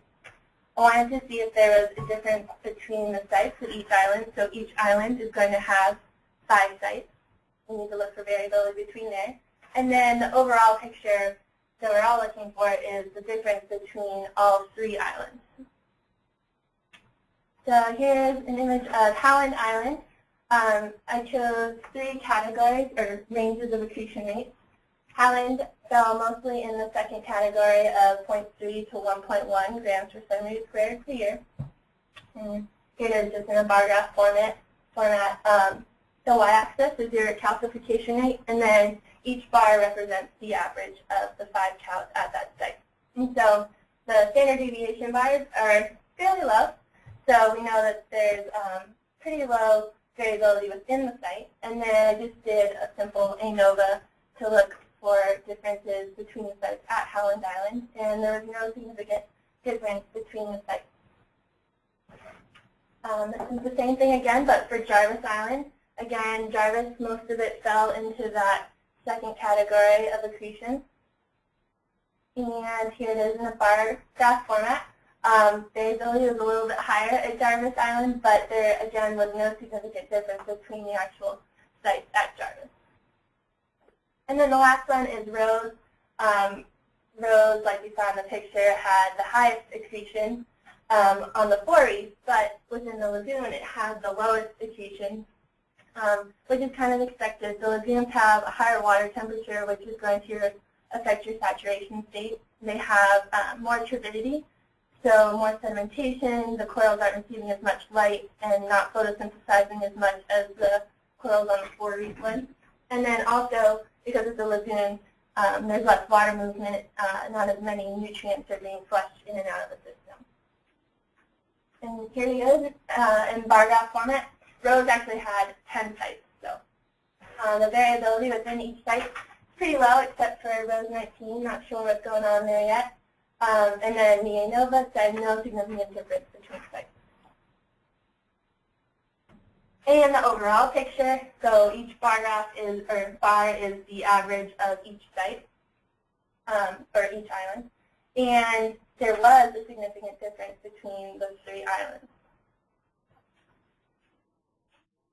So the conclusions we can make, the calcification rates did not vary significantly within the site.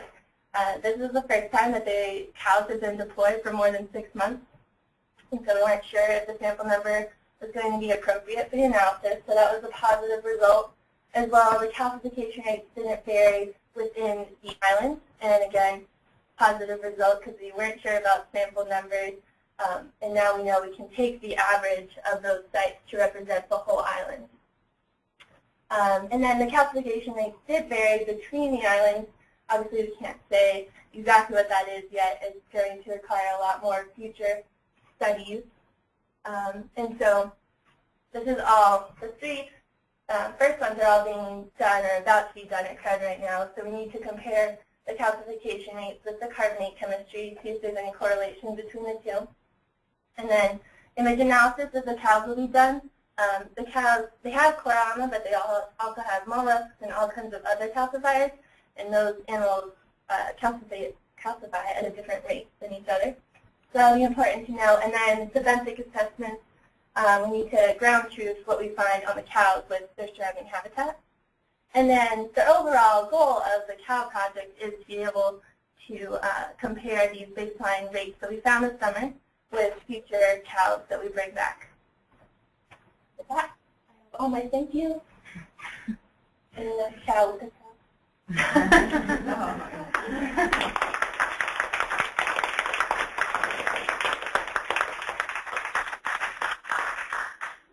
Questions here? So the intent of this is to basically have a long time series over time to look at changes within site, right? Mm-hmm. And so when you were looking at your differences between the different sites, you were looking at just the overall accumulation of material, calcifiers, but did you make any distinction by the genera, what species were colonizing, anything like that? That hasn't, it will be done, but it hasn't been done yet. It's underway. It's script set right now, actually. Okay. Sam?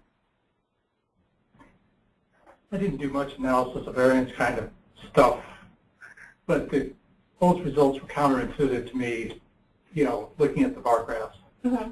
I'll just say that, and so maybe somebody who does analysis of variance could either explain it or clarify it or something. You know, you've got, you know, your error bars barely overlap here on this one, right? Whereas on the other ones, they clearly overlap. But as I said, that's not the kind of statistical analysis I've done, so it's just not obvious to me. Yeah.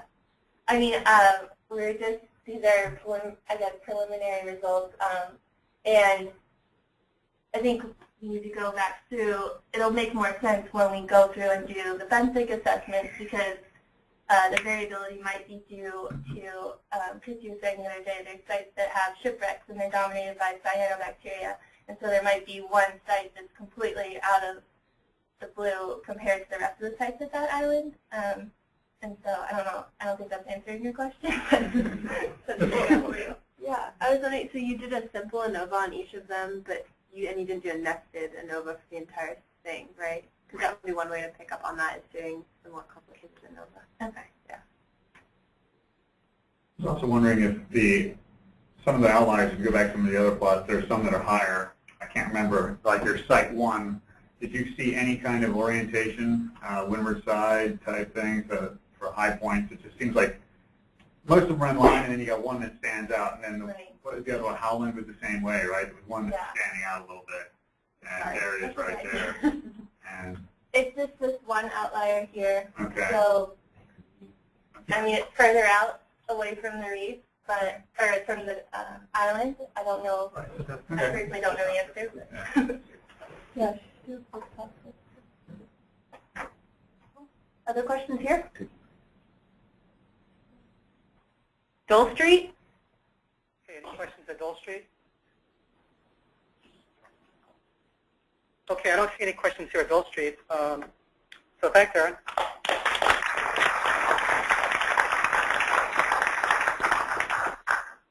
And with with that, we're going to take a short break. We're not going to take a 15-minute break. How about we take a about an 8-minute break and then reconvene, and we'll be almost on time.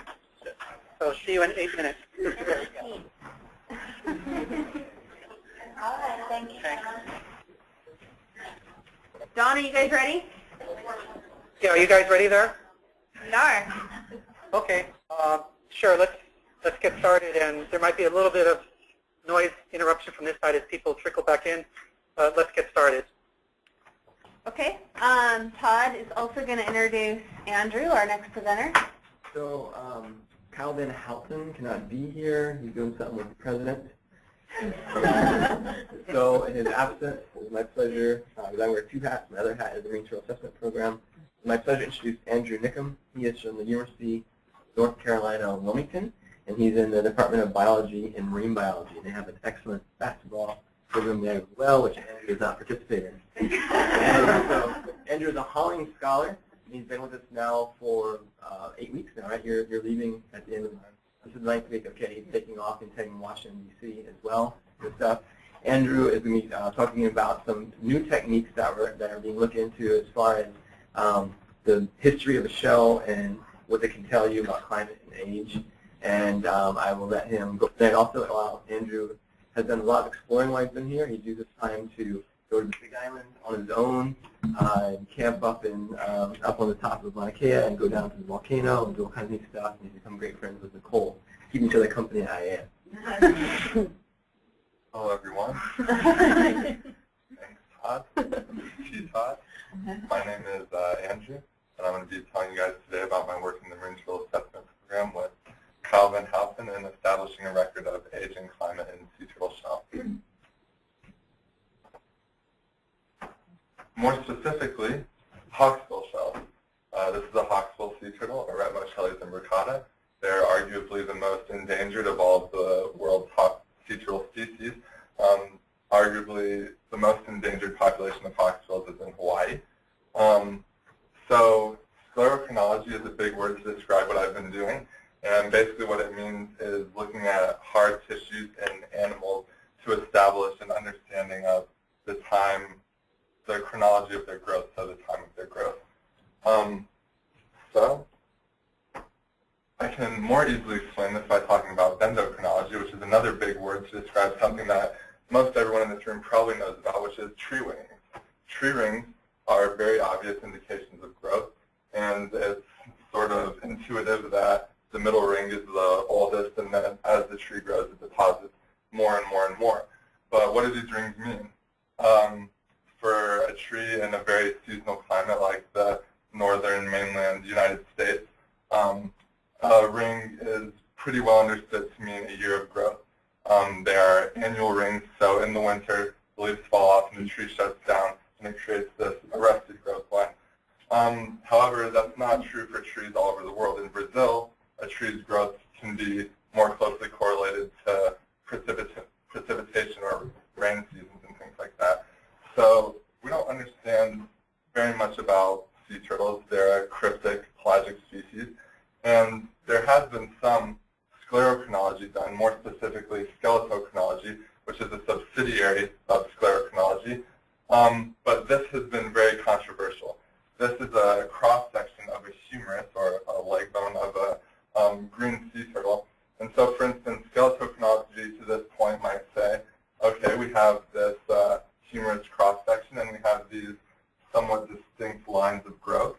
So we're going to say that each line is, we're just going to assume that it means a year, and then we're going to say that since these 5 lines are the only, or 6 lines are the only ones that go all the way around that we have a full record of, those are the only ones we're going to count.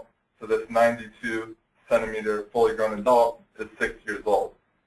This is very obviously functioning off of a lot of assumptions, proxies of proxies, and there's no really definitive answers that it's giving to us scientifically. So what me and Kyle are looking to do is to find a way to definitively show chronological growth in sea turtles so that we can get a better understanding of their age. So here's what I've been working with. This is a hawksbill sea turtle, and this is its carapace, which is its hawksbill shell. And hawksbill scutes, I'll be using that word a lot today, are the individual sections of the shell. So the first thing we had to do is collect a bunch of sea turtle shells, which we did from necropsies. Kyle got a lot from Fisheries and Wildlife and criminal law enforcement and a plethora of other resources. They're not easy to come by legally, so our samples are very precious. And so what we did is we removed the carapace, and then we removed the actual scutes. More specifically, we realized in sort of early assessment that the most tissue, the most robust tissue on the carapace is in the marginal scutes, and moreover in the posterior marginal scutes. And you can see right here sort of a side view of this scute, all this tissue right here that we can work with. So Kyle decided that we were going to cross-section these and look for lines. And that was the job Kyle gave me this summer. Cross-section these scutes, look for lines, see what happens. We're sort of pioneering a new methodology. So anyways, so I cross-sectioned the scute. You can pretty easily see where that came from. It's parallel to the growth trajectory. Since no one has really done this before, we made up some names like this is the crook of the scute, and these are the stems, these projections, and this is the suture line, which is where the carapace, the top of the shell, and the plastron meet and fuse together. And the new tissue is in here near the crook, whereas the old tissue that has been accreted or deposited is out here. So I did a lot of polishing this summer. A lot of people know that a lot of the impairment with hawksbill sea turtles is due to the fact that tortoiseshell jewelry comes from their shells. So basically I've been making jewelry. We did these cross sections, and I would first grind the shell down to about 50 micrometers and then polish out all the scratches and then sort of shine it up really nicely. And then I put it under a microscope and I played around with all kinds of different light reflected and transmitted lights to try to figure out a good way to find or to see lines. And then luckily I did find lots of lines, and so we needed to find a better way to assess them. So I took pictures of the jewelry that I made, and the scute is obviously much too large to take one picture, so I took a series of pictures and I wove them together on Photoshop. And this is an example of one of the products. You can see that there's definitive chronological growth lines. And so the next step was first let me talk about, I found two good methods for finding lines. This was the first one. It was just sort of using a transmission light microscope and photographing the scute with the best possible aperture and things like that to bring out the lines. But what Kyle really wanted to see was, he wanted me to find lines that went all the way to the suture, or indications of them near the suture, because we hope to use the suture as a natural transect and measure growth between the lines for the future of this study. And so I was playing around a lot with just the light from a dissecting microscope, and I found that these lines that we're seeing are more like channels, and if I shot the light right down the channel at just the right angle, it's sort of hard to see in this depiction, but the lines really do show up really well near the suture. So I took pictures of over 30 specimens with these two methods, and then I counted the lines in all of them. The specimens ranged also from hatchlings with a straight carapace length of about 4 centimeters to fully grown adults up to, I think, 89 centimeters was our largest one. So we got a full range of sea turtles from different life stages. So I found 30 lines in this scute, but what do those 30 lines mean? This turtle is obviously not 30 years old. It only had a 48.8 centimeter straight carapace length, and so that's sort of the next step in this study. We want to understand what these lines mean. These are my preliminary results from all of the scutes that I've processed to this point, and they are sort of, they're very similar to pre-existing growth models for sea turtles and animals in general. It's sort of a constant growth that attenuates with age, and the line counts did vary, but they do fit this growth model, which is exciting data for the preliminary results. The next step in this study is we're going to subsample each of the lines and perform isotopic analyses and bomb radiocarbon dating. I've polished second sets of all of them, which we're sending away for that. And so this is sort of a bomb radiocarbon graph, which basically bomb radiocarbon dating means that you're looking at the chemical signature from back in like the 60s and 70s when they were dropping atom bombs in the ocean, which is extremely distinct. So this is sort of like the chemical signature over time of the ocean, and we're hoping that we can match the lines to at least a range of 2 to 5 years within this, so we can, from our turtles that are in that time range that were found during the 60s and 70s, and say, okay, we know that this line grew in 1969 to 1973, and then we can use those as a model to interpret the lines in the rest of the scoops. The isotopic analysis, as was mentioned before, is very good for assessing dietary habits and things like that. So overall, we're hoping that the final product of this research will be a really good way to assess population demographics, dietary habits, climactic and anthropogenic impacts on turtles, and a plethora of other things that will help us to better understand the hawksbill for future management and conservation. Thanks to Sean Murakawa, Alan Andrews, and T. Todd Jones for guidance during the course of this summer. And does anyone have any questions?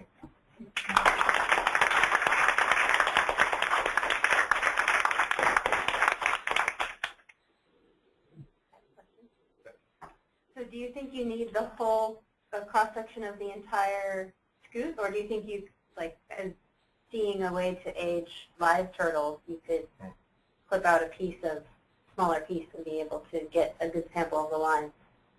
No, well, that's sort of a problem that we've run into because being the posterior marginal scoots, they're sort of out in the open where they can run into things, and hawksbills feed on coral and sponges and lots of hard-bodied creatures. So we have more than 30 scoots, but not more than 30 complete or near-complete scoots. Some of them are not like the full arc. They're cut off right here because that hawksbill is just running around and getting into fights and things. So you definitely need the full record if you want to try to interpret the full or close to the full life history of the turtle. And as far as other turtle species go, the hawksbill shell is very robust and very big, and that's why it was used for jewelry. So for instance, green sea turtles, they have almost paper-thin scoots all the way across, and so we're not sure if this method will be able to transfer over to other species, and I definitely don't think that you could just clip a piece and look at it. So, yep. Any other questions?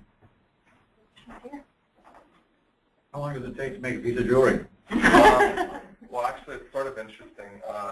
They had a very variable, I guess, hardness or density. One of the things we're going to do is assess the density. So some of them, even like one from a 30-centimeter turtle, might have taken me 2 hours to try to polish out all the scratches and things, whereas some of them were much softer, I guess, and I could polish them in 20 minutes, you know.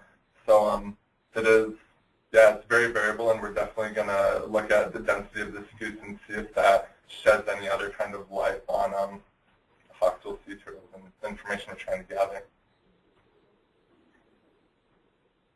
Other questions here? Dole Street? Dole Street, I see George has his hand up. Andrew, it was a great pleasure and honor to work with you this summer. Your work ethic jumping into those rotting and other carcasses. And I'm proud of myself that I got it correct this time, Andrew. Okay. Two things. One, if you haven't done so already, Carl Limpus and Tony Tucker investigated this in a very preliminary sense, the same line of work in the 90s, presented an ISTS Sea Turtle Symposium paper, and then never took it any farther. I think Carl Limpus would be very proud and interested to know the route you're going on this. And his email address is online easily. The second thing is more of a question. Did I hear you say that skeleton chronology in sea turtles is a very controversial topic? Yes, sir. Well, I would just say, lighthearted, that there is a Skeletochronology Center for Excellence at the Boulevard, North Carolina NOAA facility, and they would be happy to engage you in quite vigorous, friendly debate about that statement. George, thank you very much for your compliments.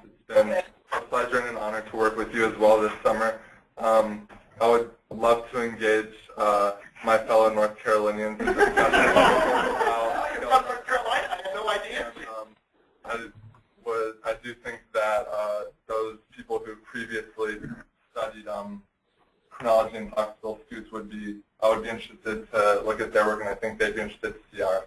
Thank you very much, sir. Thank you. Heather, any more questions from Dole Street? Any questions from GoToMeeting viewers? Hearing none. Thanks again, Andrew.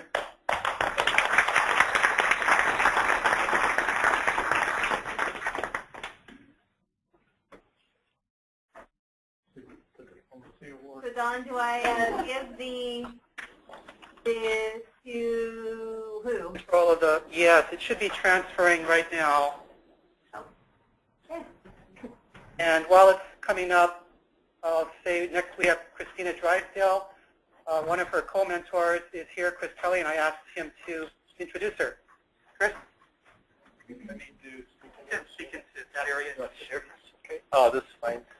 So Kristina is from Corpus Christi, Texas. She is the first GIS major that I've ever worked with before. And if you don't know what GIS stands for, it means Geographic Information Systems. And the way I describe it to many people is I think it's GIS is creating a very silent revolution, a very important but very quiet revolution that a lot of people don't know about. And so it was a pleasure working with Kristina on this project. I think it was her first experience in marine GIS. And so with that, I'm going to turn it over to her. Thank you, Chris. All right, so my name is Kristina Drysdale, as you mentioned. I've been brought in to work on the review of the precious coral essential fish habitat designations in Hawaii, or better known as ESH designations. I'm from Texas A&M Corpus Christi, where I studied geographical information science, as we said. This particular project is under the Healthy Oceans goal in NOAA, and I've been working at the PIFSC office, the director's office here in Honolulu. And I've worked with Michael Park and Dr. Christopher Kelley on this project. We're having that problem again. Okay, this happened during the warm-up. Sorry, guys. Don't Dr. John down.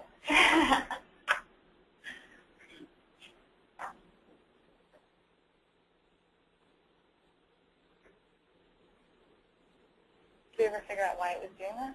I didn't really figure it out, but it just seemed to. Yeah.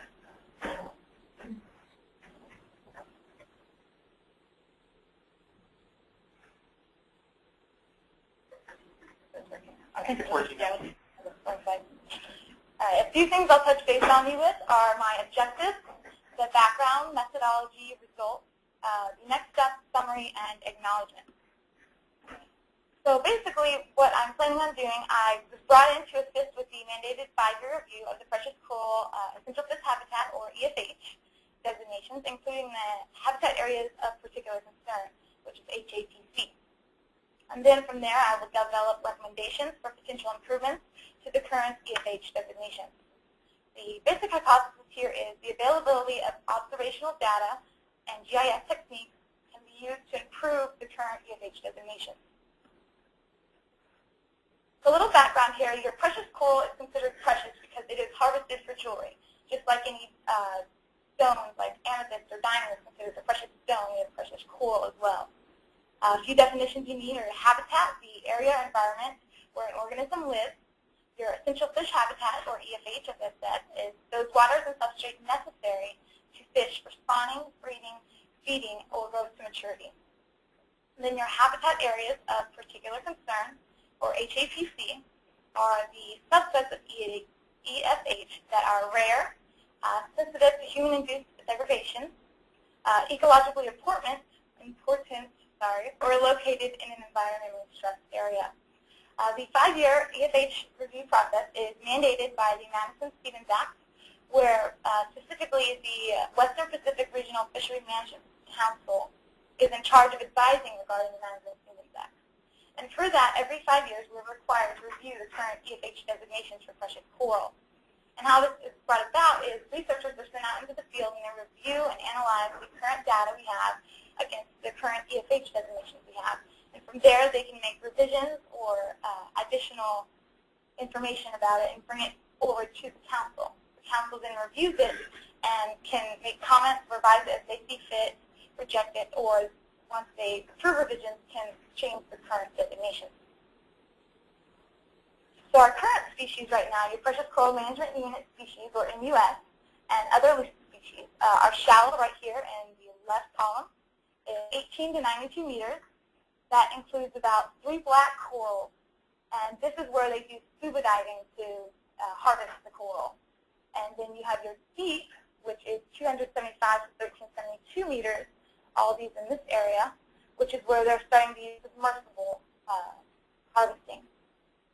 So you have about 1 black, 1 gold, a few bamboo corals, and a few red corals. So the current precious coral designations for the main Hawaiian Islands, you have your shallow complex, as we said before, the 18 to 92 meters, and there are 3 EFH areas within the main Hawaiian Islands and 1 HAPC. The HAPC actually matches the EFH, so it's a little confusing there. Then you have your deep, again, 275 to 1372, as well, 3 EFH zones only in the main Hawaiian Islands and 1 HAPC. So the question right now we have is, are these designations too broad or too narrow? Because it doesn't exactly give you a starting and stopping point to where these EFH designations end and begin.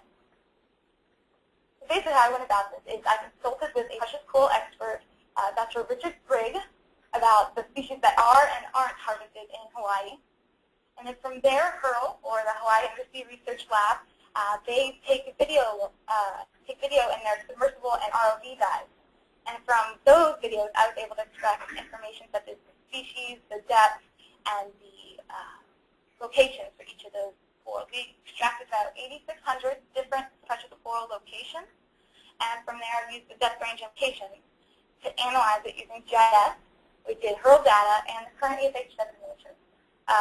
Really quick and dry GIS description of the geographical information science is the analysis of geographically referenced data through charts, maps, graphs, etc. It can be analyzed in a million different ways.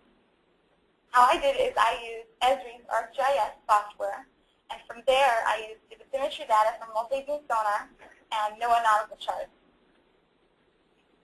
So to begin, this is my database of records. The columns are your different species, and your rows are your depths. Basically, the numbers here are the percentage of that species that exists at that depth.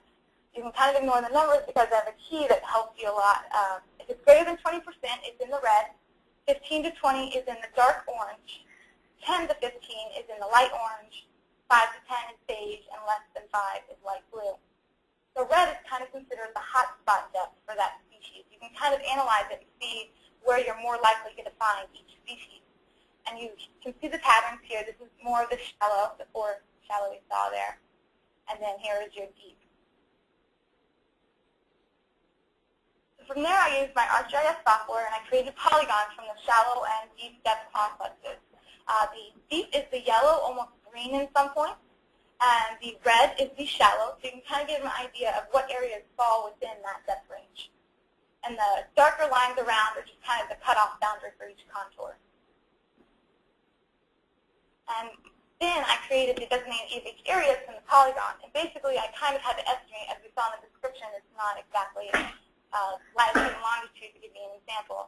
So I had to create a square along closely relative latitude-longitude lines of where I would think it would fall, and then I intersected that with my polygons and cut out anything that did not fall within the appropriate depth complexes. And then I was able to plot the locations of the precious coral records, and you can see as they fall in and out of the current EFH designations in the bright red and bright yellow.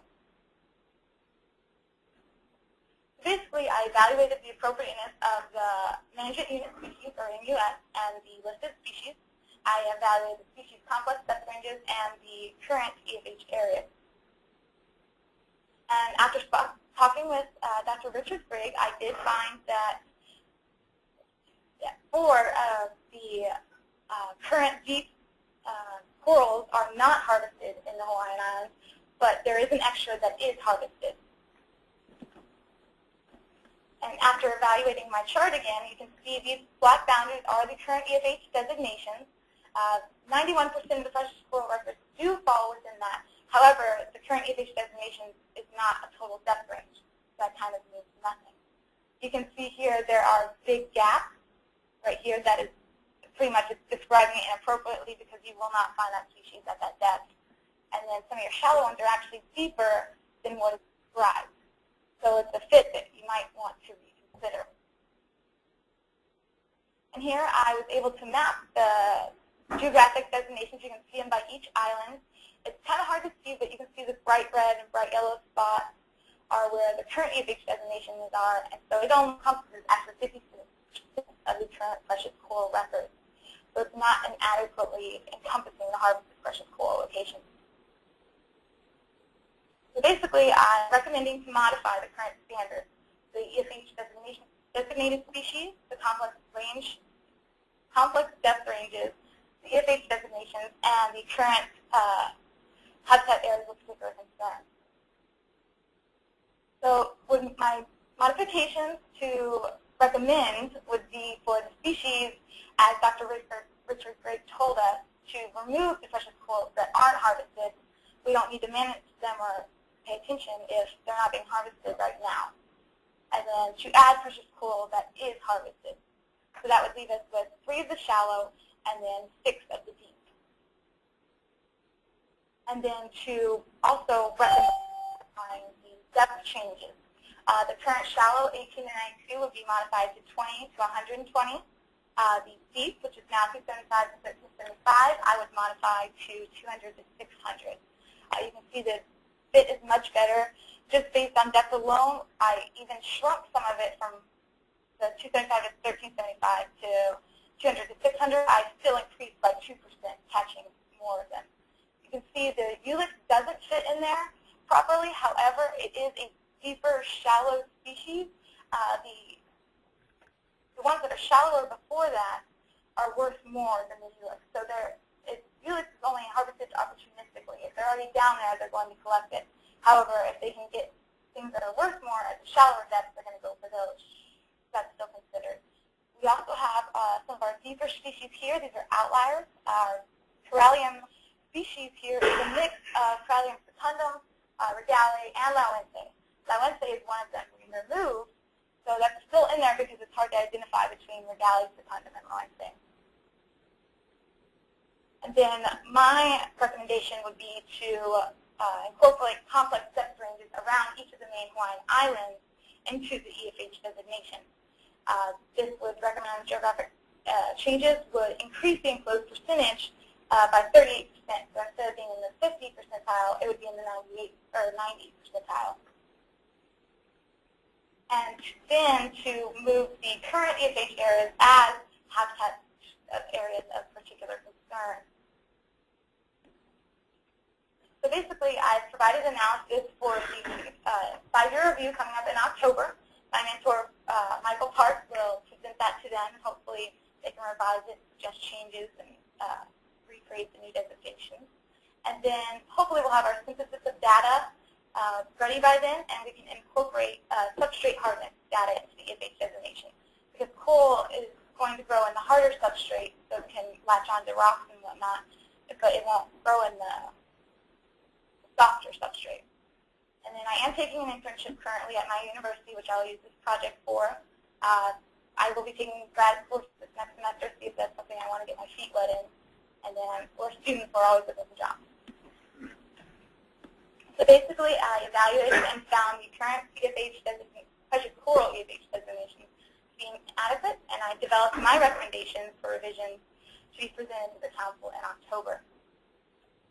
So I wanted to thank the Holling Scholarship Program for giving me this opportunity. I definitely didn't have the resources back home. We do more terrestrial sides of GIS than marine at all. And the GIS program where I go to school gives me massive amounts of opportunities like this. And Michael Park and Dr. Christopher Kelley for guiding me and helping me along. I've learned a lot about precious coral as I go. And then Hurl and Dr. Richard Gregg for their assistance with data and guidance. So any questions?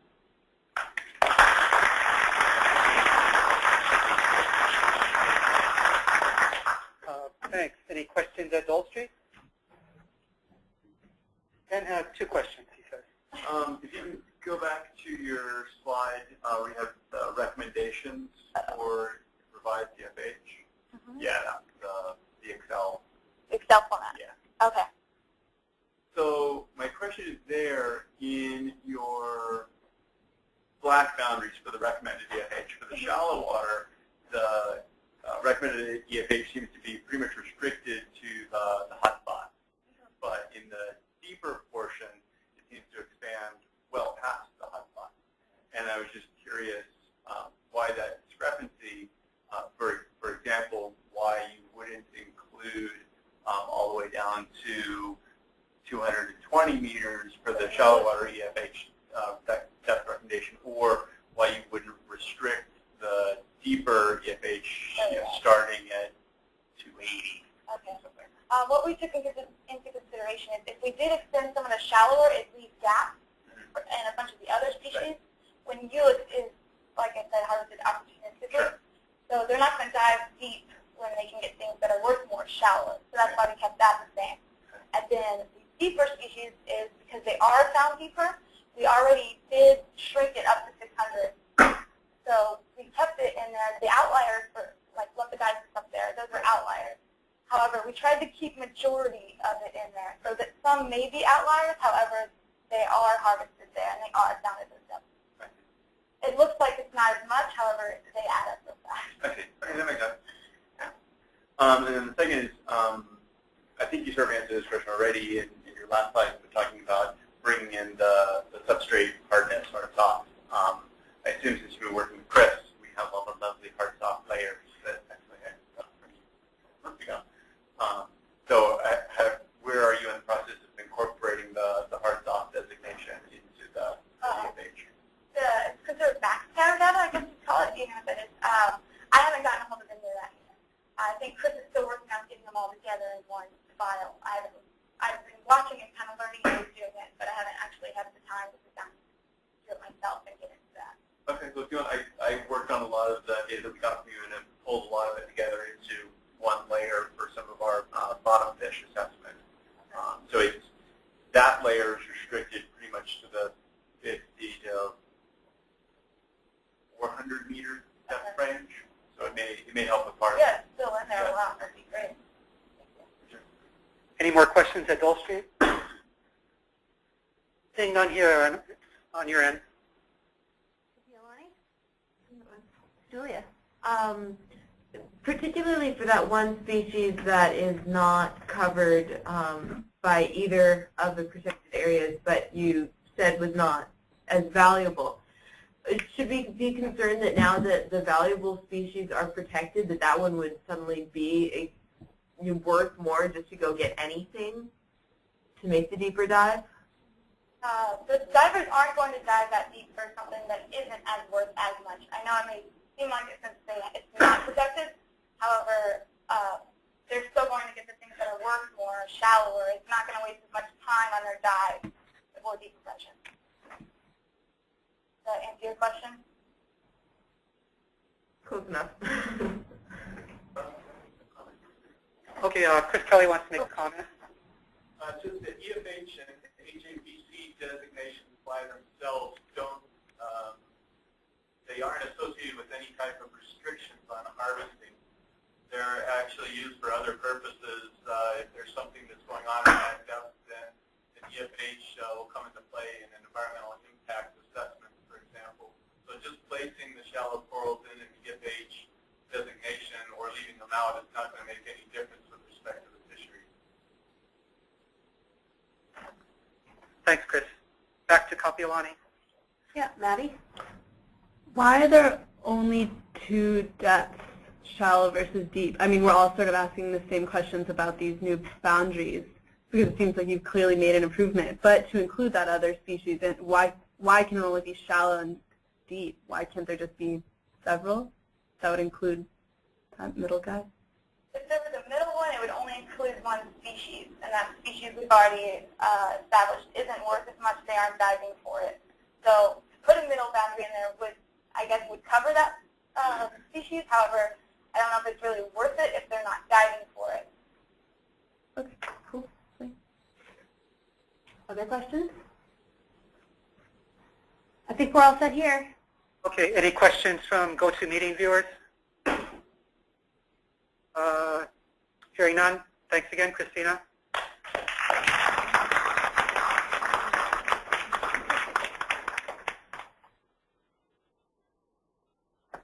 And we're switching back to Kapiolani.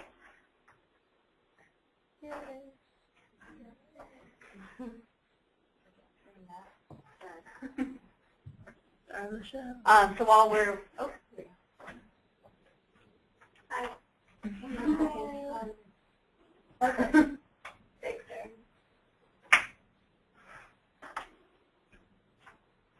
Erin. So up next is, I actually don't remember how to pronounce your last name.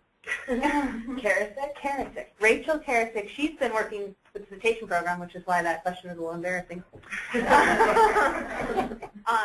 been working with me and Amanda and Marie this summer, developing a photo ID catalog. She has been here a couple months, but she still has another month with us, so she can tell you about what she's been doing so far. But Rachel joins us from New York University, and she's going into her last year there. Yeah. And go for it, Rachel. Okay. So I'm studying center dolphins in the Marianas region. I'm making a photo ID catalog, but that's not as exciting as just the whole. So first I'm going to talk a bit about center dolphins, their ecology and behavior, and then I'll talk about general citation research in the Marianas, and then I'll talk about what I do, which is the catalog and the process and all the computer work that goes into that, my results so far, and then what I'll be doing for my last month, as well as what's in store for citation research in this region. So center dolphins, the scientific term is Tenella longirostris. They occur all over the world in tropical and subtropical oceans and in both open ocean and coastal environments. And island archipelagos such as the Hawaiian Islands and French Polynesia tend to have more coastal populations, which is really helpful for studying them. And so for the Marianas, it seems to be the same way. And they're named based on their aerial behavior, which you can see they spin a lot, they're very active, and they're very fun to look at. And I know most of you guys have seen center dolphins, but for those of you that haven't, they're about 5 to 7 feet long, about 80 to 90 kilograms, and they're darker gray up top, and it gets kind of lighter towards their ventral side. So there's been citation research in the Marianas for the past 3 years, 2010, 2011, 2012. They've been doing surveys, and they've been concentrating on the southern islands. So Amelia showed you guys before, but here's kind of an idea. Here's the Hawaiian archipelago, and then farther west is Guam and Southern Line, which is the Marianas. So it's kind of north of Australia, south of Japan, in the middle there. So they've been concentrated on the southern islands, which is Guam, Rota, Saipan, Tinian, and smaller islands of region, Marquis Reef, and more. So they do small boat surveys, which are really, here's a kind of schematic of how far out they go, and they do several, and you can see that they kind of reach all sides of the island, and they go far out. And, there are different sightings that they have, not just center dolphins, so they've also seen bottlenose dolphins and sperm whales, and there's a lot of stuff out there. So, and I got to go out to Saipan for 10 days and see what they do there. So I didn't actually see anything, but if I did, and if we actually got to do things on the boat, we would have done a couple of them, one of which is take photographs, which is really important. So we go out on these surveys, we try to find spinners, and then everyone who has a camera takes as many photos as possible. I get to process them. And then there are biopsies, which are really cool. There's this crossbow here, and you shoot them at the dolphin, and you get this little sample of tissue, and then you get to do a lot of cool stuff with it. And then there's the acoustic study. So there are 2 ways to do that. There's the hydrophone that you kind of tow along, and it just picks up what's going on around the area. And then there's the HARP, which is a high-frequency acoustic recording package. It's this big thing right here. I actually got to participate in that. So we picked 2 up, one on Saipan, one on Tinian, or off of Saipan and Tinian, I guess. And we got to deploy them. And they basically get deployed. They stay down there for a year, and they pick up what's going on for a year, which is really cool. And it's cool because you can kind of put them in different spots, and you can track movement of cetaceans. And they're really big and heavy, and they have a lot of benthic goop on them, which has stained some of my clothing. But it was fun. So what I do is photo ID. It's a really powerful and effective tool for tracking individuals over periods of time. It's probably also one of the most non-invasive ways to do it, so that's good. I think. And so you get all these photos, and then you have to make a catalog out of them, and that consists of cropping the photos, then rating them, matching them, and then assigning IDs. So the first part is cropping the photos. It's relatively simple. You have a photo. There's a lot of ocean around it, so you want to get rid of it. And then sometimes you'll have a photo with a lot of dolphins in it. You have to get rid of those too. And there's been like 10 in one picture, so you start out with one picture and you get 10, which is more to process, which is fine. And then you rate them. There are 2 ratings that you do. So after you crop them, first you rate them based on quality. That's a 1 to 3 scale, 1 being the best, 3 being the worst. And that includes focus, clarity, contrast, angle, and torsion. So if you look at this photo, you can see the coloration really, really well. And you can see, I don't know if you guys can see it, but there's a little nick here. Contrast is really great. This is a quality 1 photo. This photo is a quality 3. The angle is really bad. You can't really see much of the fin. The focus is off. So after you rate the quality 3s, you can just get rid of them, which is nice. And then you match within the sightings, and then you rate based on distinctiveness. So this photo right here, the dorsal fin, if you guys can see, is kind of chopped off. Oops, sorry. Here at the top, I think that makes it pretty distinct. I would give that a distinctiveness 1. The lowest distinctiveness is 4. That's this fin right here. It's called the clean fin. There's really nothing that makes it stand out from other fins, and it would take a lot of time to match all those. So we rate them based on that as well.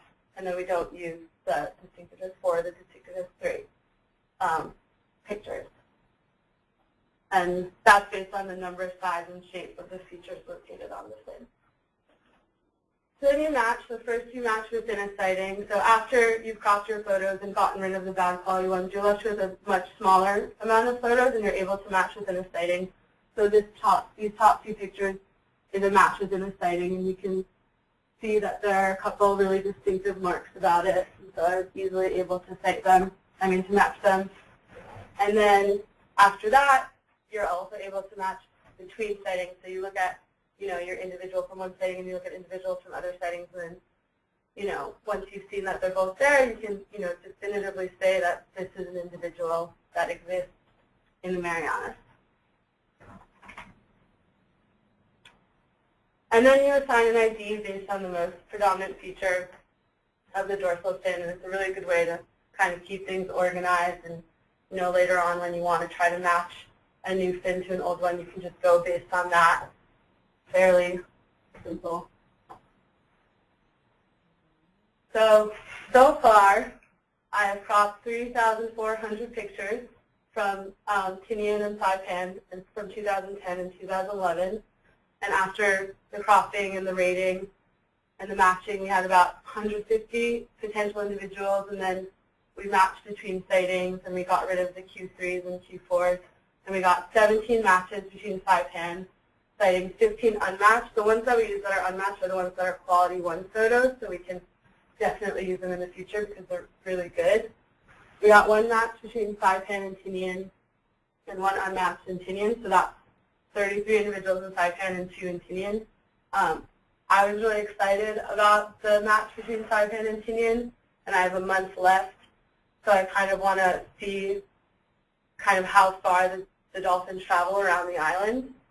So to kind of explain that, I used the mapper from before, and I took 3 individuals and their GPS locations over time, and I plotted them. So this little blue dot right here is 1 individual. He was on Tinian, and then he was sighted again in Saipan, which shows kind of one way that they move. And then this yellow one here was sighted 3 times around the island of Saipan. So, obviously this is preliminary, but you see there's some movement between islands, around islands. And then there's another individual here, and there are actually a couple individuals that were only sighted on these dates in Marquee Reef. So I think it's kind of a good, shows really well kind of the range of movement of the individuals, and I'm pretty into that. I think it's cool and interesting. So for my last month, I'm going to add data from Aguijan, which is one of the smaller islands, and I'm going to see if we can make any more matches between sightings in between islands there. And I already cropped the photos, and we've already found 1 match. So this individual who has these 2 pretty big nix right here was seen in Saipan in 2010 and then in Augmezon in 2011. So there's some more movement for you. And then depending on time, I'm also going to take the data from this year because they just got back a couple weeks ago. And I'm going to update that and try to make more matches and have a more robust catalog for the future. So for the future, there's going to continue to be surveying in the Marianas as long as there's, dolphins and funding and all that good stuff. And the cool thing about photo ID catalogs is they can be used for future studies, and that can be, residency and movement, which is kind of what I'm looking at, or population structure. And you can also, there are photos taken from the biopsy, so you can compile that information with the genetics and see if that kind of confirms or denies particular stocks along islands. And there's going to be some contaminant studies done also with the samples we've got.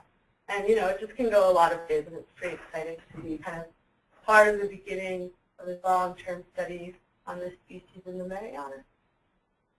Questions?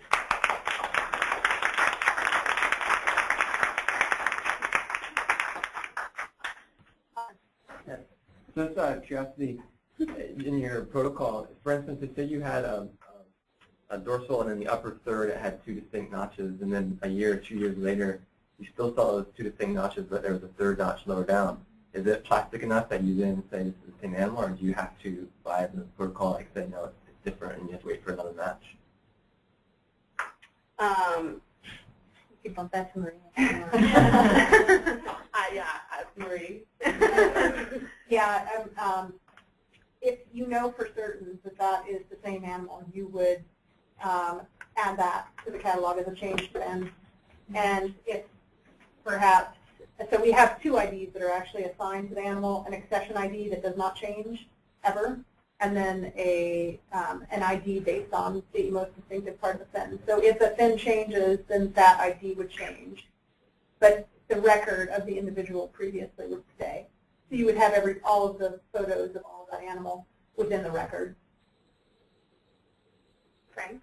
Well, I'll ask a question that you probably don't have the answer to, but you, after sitting and looking at these many different images over and over again, you should be asking, has there been any talk about using automated image recognition software to do this type of analysis? Well, Maria and Amanda had me read a bunch of papers, and a couple of them are about FinScan and FinBase and those technologies, and I think FinScan is no longer being used. Right? So is that an automated system? Well, it is sort of. I mean, the first part of it is you have to draw out the fins, the fin line, and then that is, you can then add another photo, but you have to do the same thing. So it's sort of automated. It helps sort out from a larger catalog down to a smaller number, a smaller number of individuals.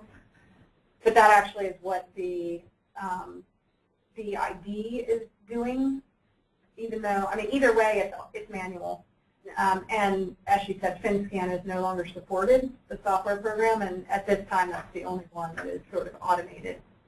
Also, in terms of time, you still probably have to crop and rate before you put it through the system, and I found that matching takes the shortest amount of time overall. So, yeah, a lot of the existing packages now are aimed at managing these really large databases of photos and kind of using some recognition features to sort in that set of images. So when you get these smaller catalogs, sometimes there's a kind of a cost benefit. You have to look at how much you want to invest in something that's automated versus just doing it yourself when you have a few, smaller number of photos and fewer animals to deal with. Maybe we're not there yet with the Marianas. So that's also what interns and graduate students are for.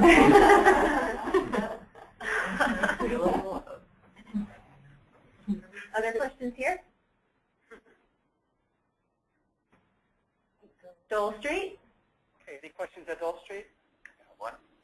Jeff has one. Yeah, I'm just curious, what's the main cause of these cuts and notches that you see on the fins? Is it animal behavior, or is it ship interactions, or fishing lines, or curious? I think it's a combination of all those things and some, predation and stuff like that, and messing around with each other.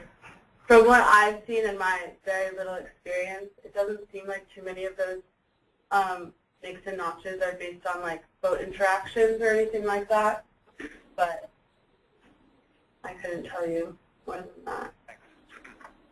Thanks. Ben has a question.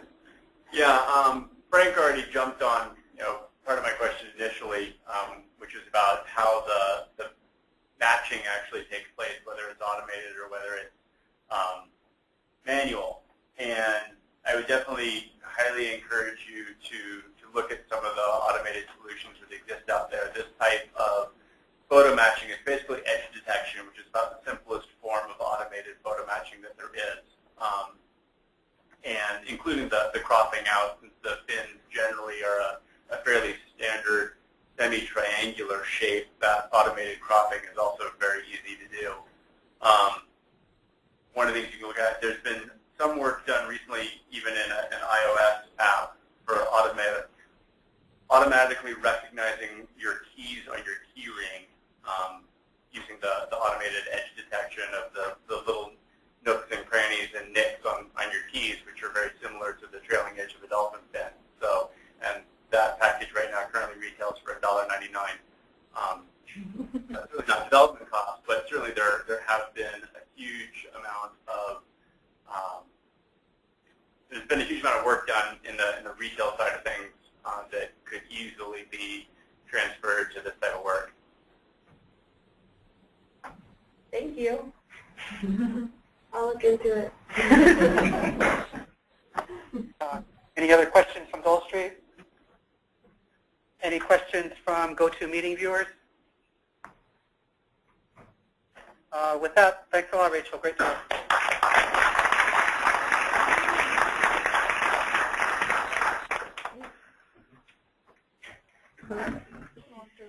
For $1.99. Well, what do you put it that way?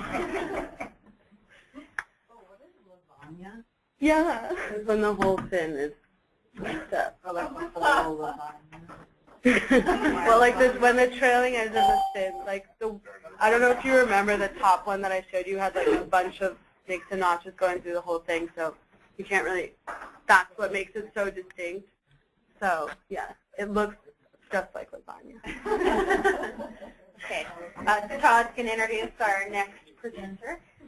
And on Kapiolani's behalf, he's having tea with the president. So I will introduce Nicole. Nicole is from Stanford University in the Department of Environmental Earth Science, System Science. I had the pleasure of meeting her earlier before she came here for the Center for Ocean Solutions, set up by Larry Crowder, which is a combination with Stanford and Johns Hopkins in the Monterey Bay Aquarium. And she was doing a directed study with Larry Crowder to prepare herself to come out here and do this PSIP internship. So she was definitely a keener and a go-getter. And she's actually in the beginning stages. So instead of seeing more results analysis, it's probably more proposal side. She's only had a few weeks with us, but she's actually ran through quite a bit of data in that time, so maybe she'll surprise me. Great, yeah. So today I'm going to talk a little bit about some evidence that we're hoping to find for nutritional promotion of sea turtle swimmers. So just to start out, I wanted to define fibropapilloma for those of us who aren't particularly familiar with it. It's a debilitating tumor-forming disease associated primarily with herpes virus. That's found on turtles all around the world, really, but especially we have a problem with it in Hawaii. And the tumors are essentially just uncontrolled cell growth. They're found internally and externally on the turtle.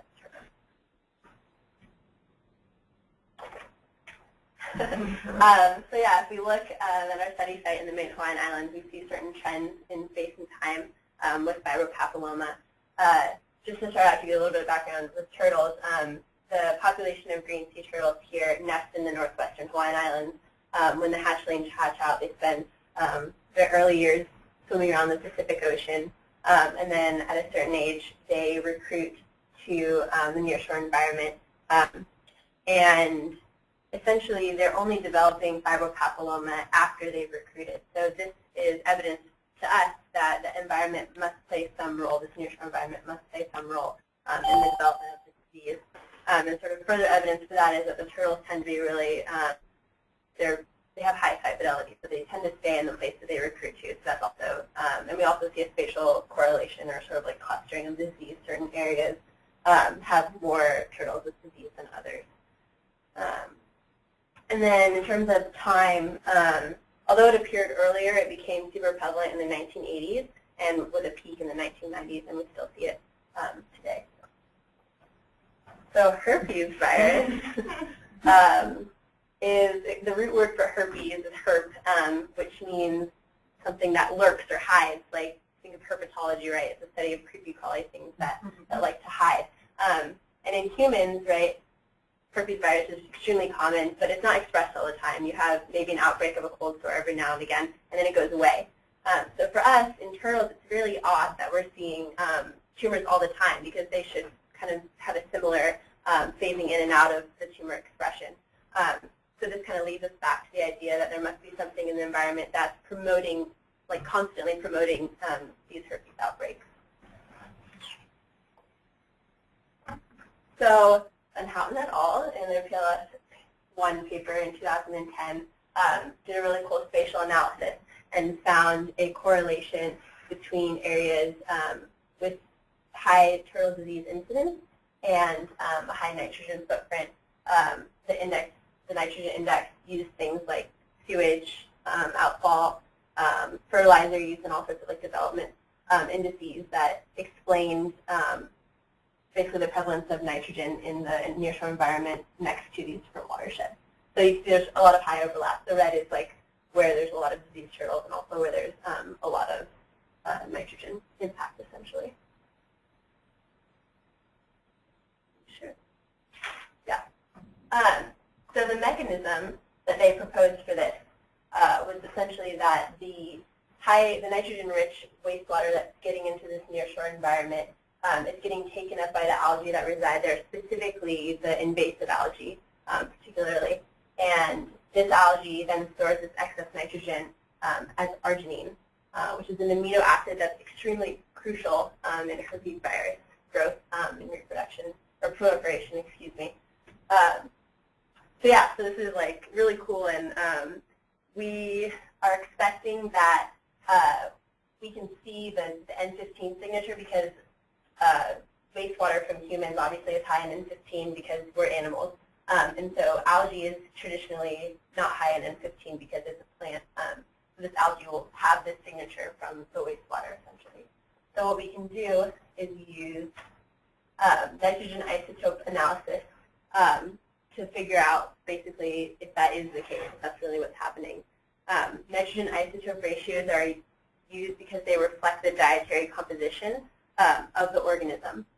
So pre-recruitment, when these guys are floating out in the ocean, they're omnivores. They're feeding on pelagic invertebrates, occasionally algae and that sort of thing. They're omnivores, essentially like us. So they have high N15 to N14 ratios.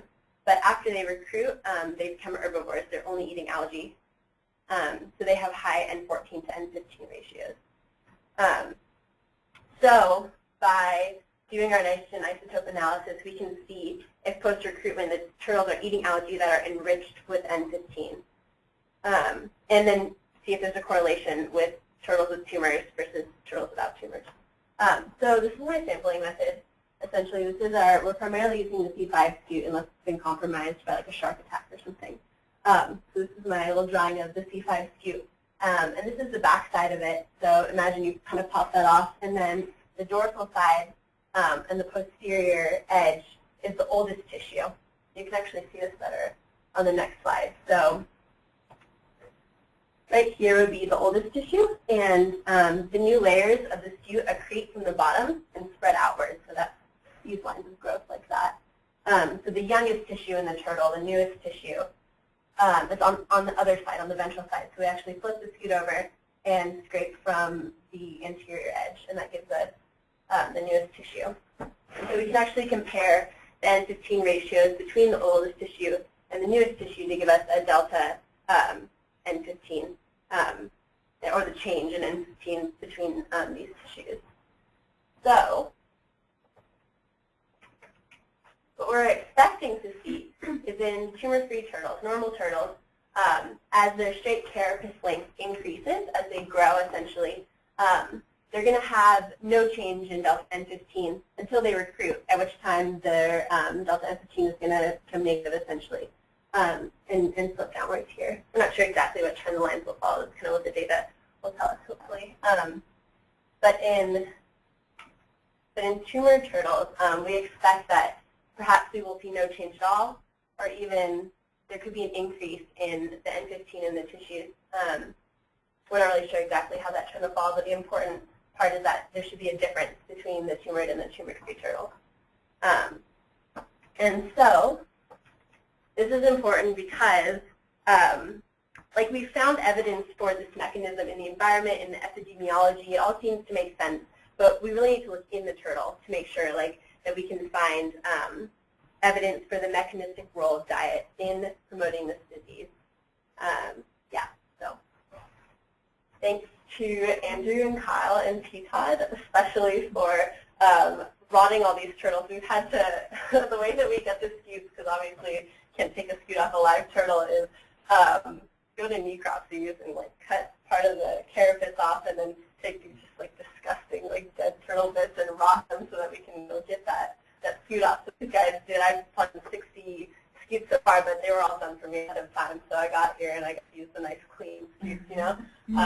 So yeah, so thanks especially to those guys for doing all that. And the otolith is trying to thank Alan, who's given us some helpful advice in the lab.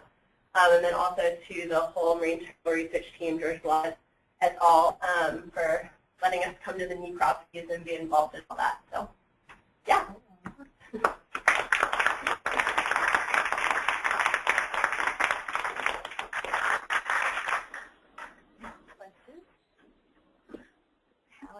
I was just curious, maybe in some reading that you've done, if this tumor growth is more a recent thing, or has it always been a problem in the past? So, yeah, I mean, it's similar to in humans that herpes virus is very prevalent in the population. Same with turtles. It was always there, but it began to show up more recently, and part of the to this extreme, I guess, more recently. And part of the analysis that Kyle did in that paper, he did a little bit of an overtime thing, and he hypothesized that it has to do with industrialization around the Hawaiian Islands, that we've seen an increase in it since a lot of that stuff's been happening. So, yeah. Where did you get that picture of? Really funny.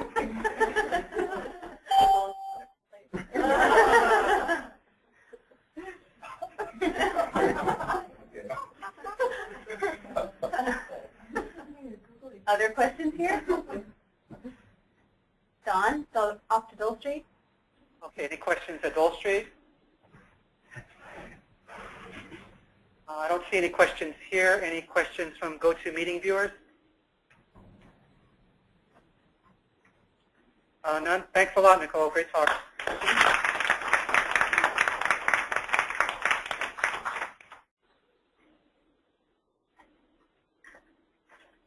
So Kathleen's here. Maybe I'll let her introduce Maddie, our last presenter for today. Okay, this is Madeline Cohen. She came from Columbia University to help us do some exploratory research on shark predation this summer. She's an environmental science major. Are you a double major? Yeah. What's your other? Environmental bio and sustainable development. Okay. And she has a lot of interest in the environment, but she's also a world traveler and has very neat stories from a lot of different places. But so she's going to tell you about the work that she's been working on over the last couple of months. We're very grateful for it. Thanks, Kathleen. So yeah, as she said, I'm Maddie Cohen, and the project I worked on was an analysis of predation pressure on the Montesquieu northwestern Hawaiian Islands.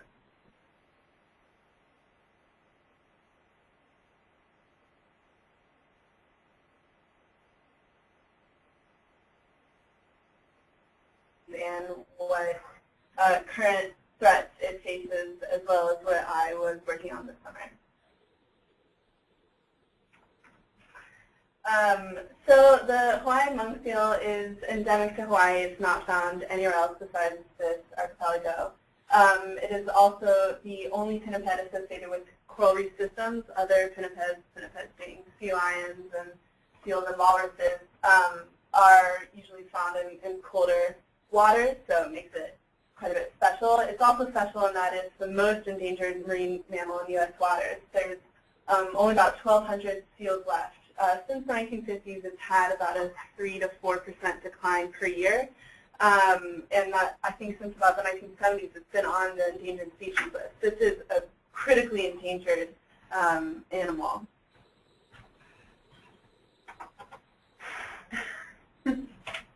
So, there's the historical population has been in the northwestern Hawaiian Islands. About around 90% of the population is still there, but there more recently has started to become a population in the main Hawaiian Islands. So now there's about 10% of this population found here, which so about 1,000 here and about 200 here.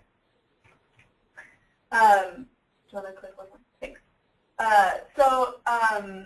As I said, there is this decline that has been going on, but interestingly, it's not all bad news. The main Hawaiian Island population is actually doing quite well. It's very small, but it is projected to grow, while the northwest population is projected to actually still fall. Thank you. The threats that face these two different subpopulations are logically quite different.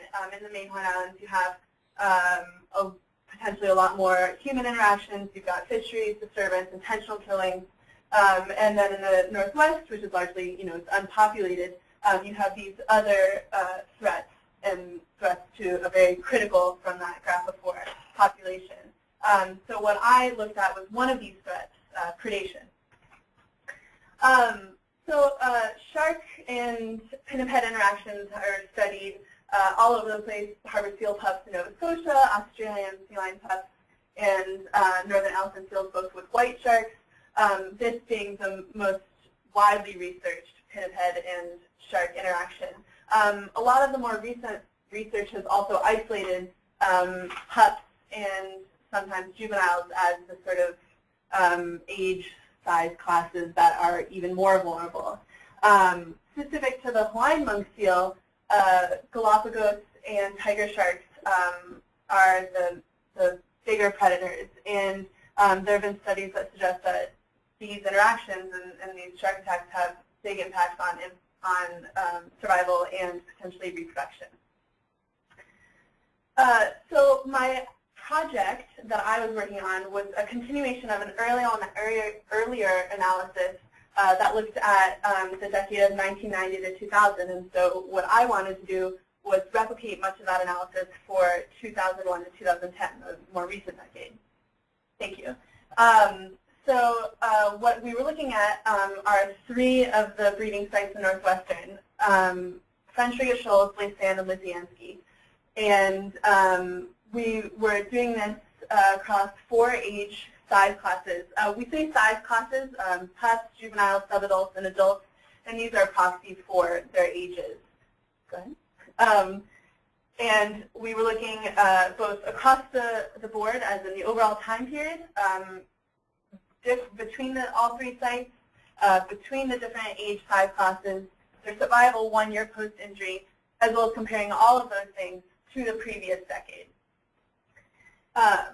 So what I was going to do for much of this summer were over 6,000 seal sightings. So that was a lot to get through to then start looking at who was injured and what were those specific characteristics about them, as in where they were injured and what was their size class. What we found is that overall the same factors were significant as the previous study, which is that year and site were significant. But what we found was that site is significant in a slightly different way from that previous study. And what we found is, the red bars are the 1990 to 2000, and the blue bars are 2000 to 2001 to 2010. And what the previous study had found is that French frigate shoals had significantly higher percent injured than these other two sites. We found the same general trend, but we also found that French frigate shoals for this decade is significantly, French frigate shoals for the previous decade was significantly greater than Lusiansky, with Laysan as this intermediate, non-significantly different. What we found now, as you can kind of see, is that French frigate shoals is significantly greater than both of these. There's also quite a bit of variability, which you can see by that error bar. She also found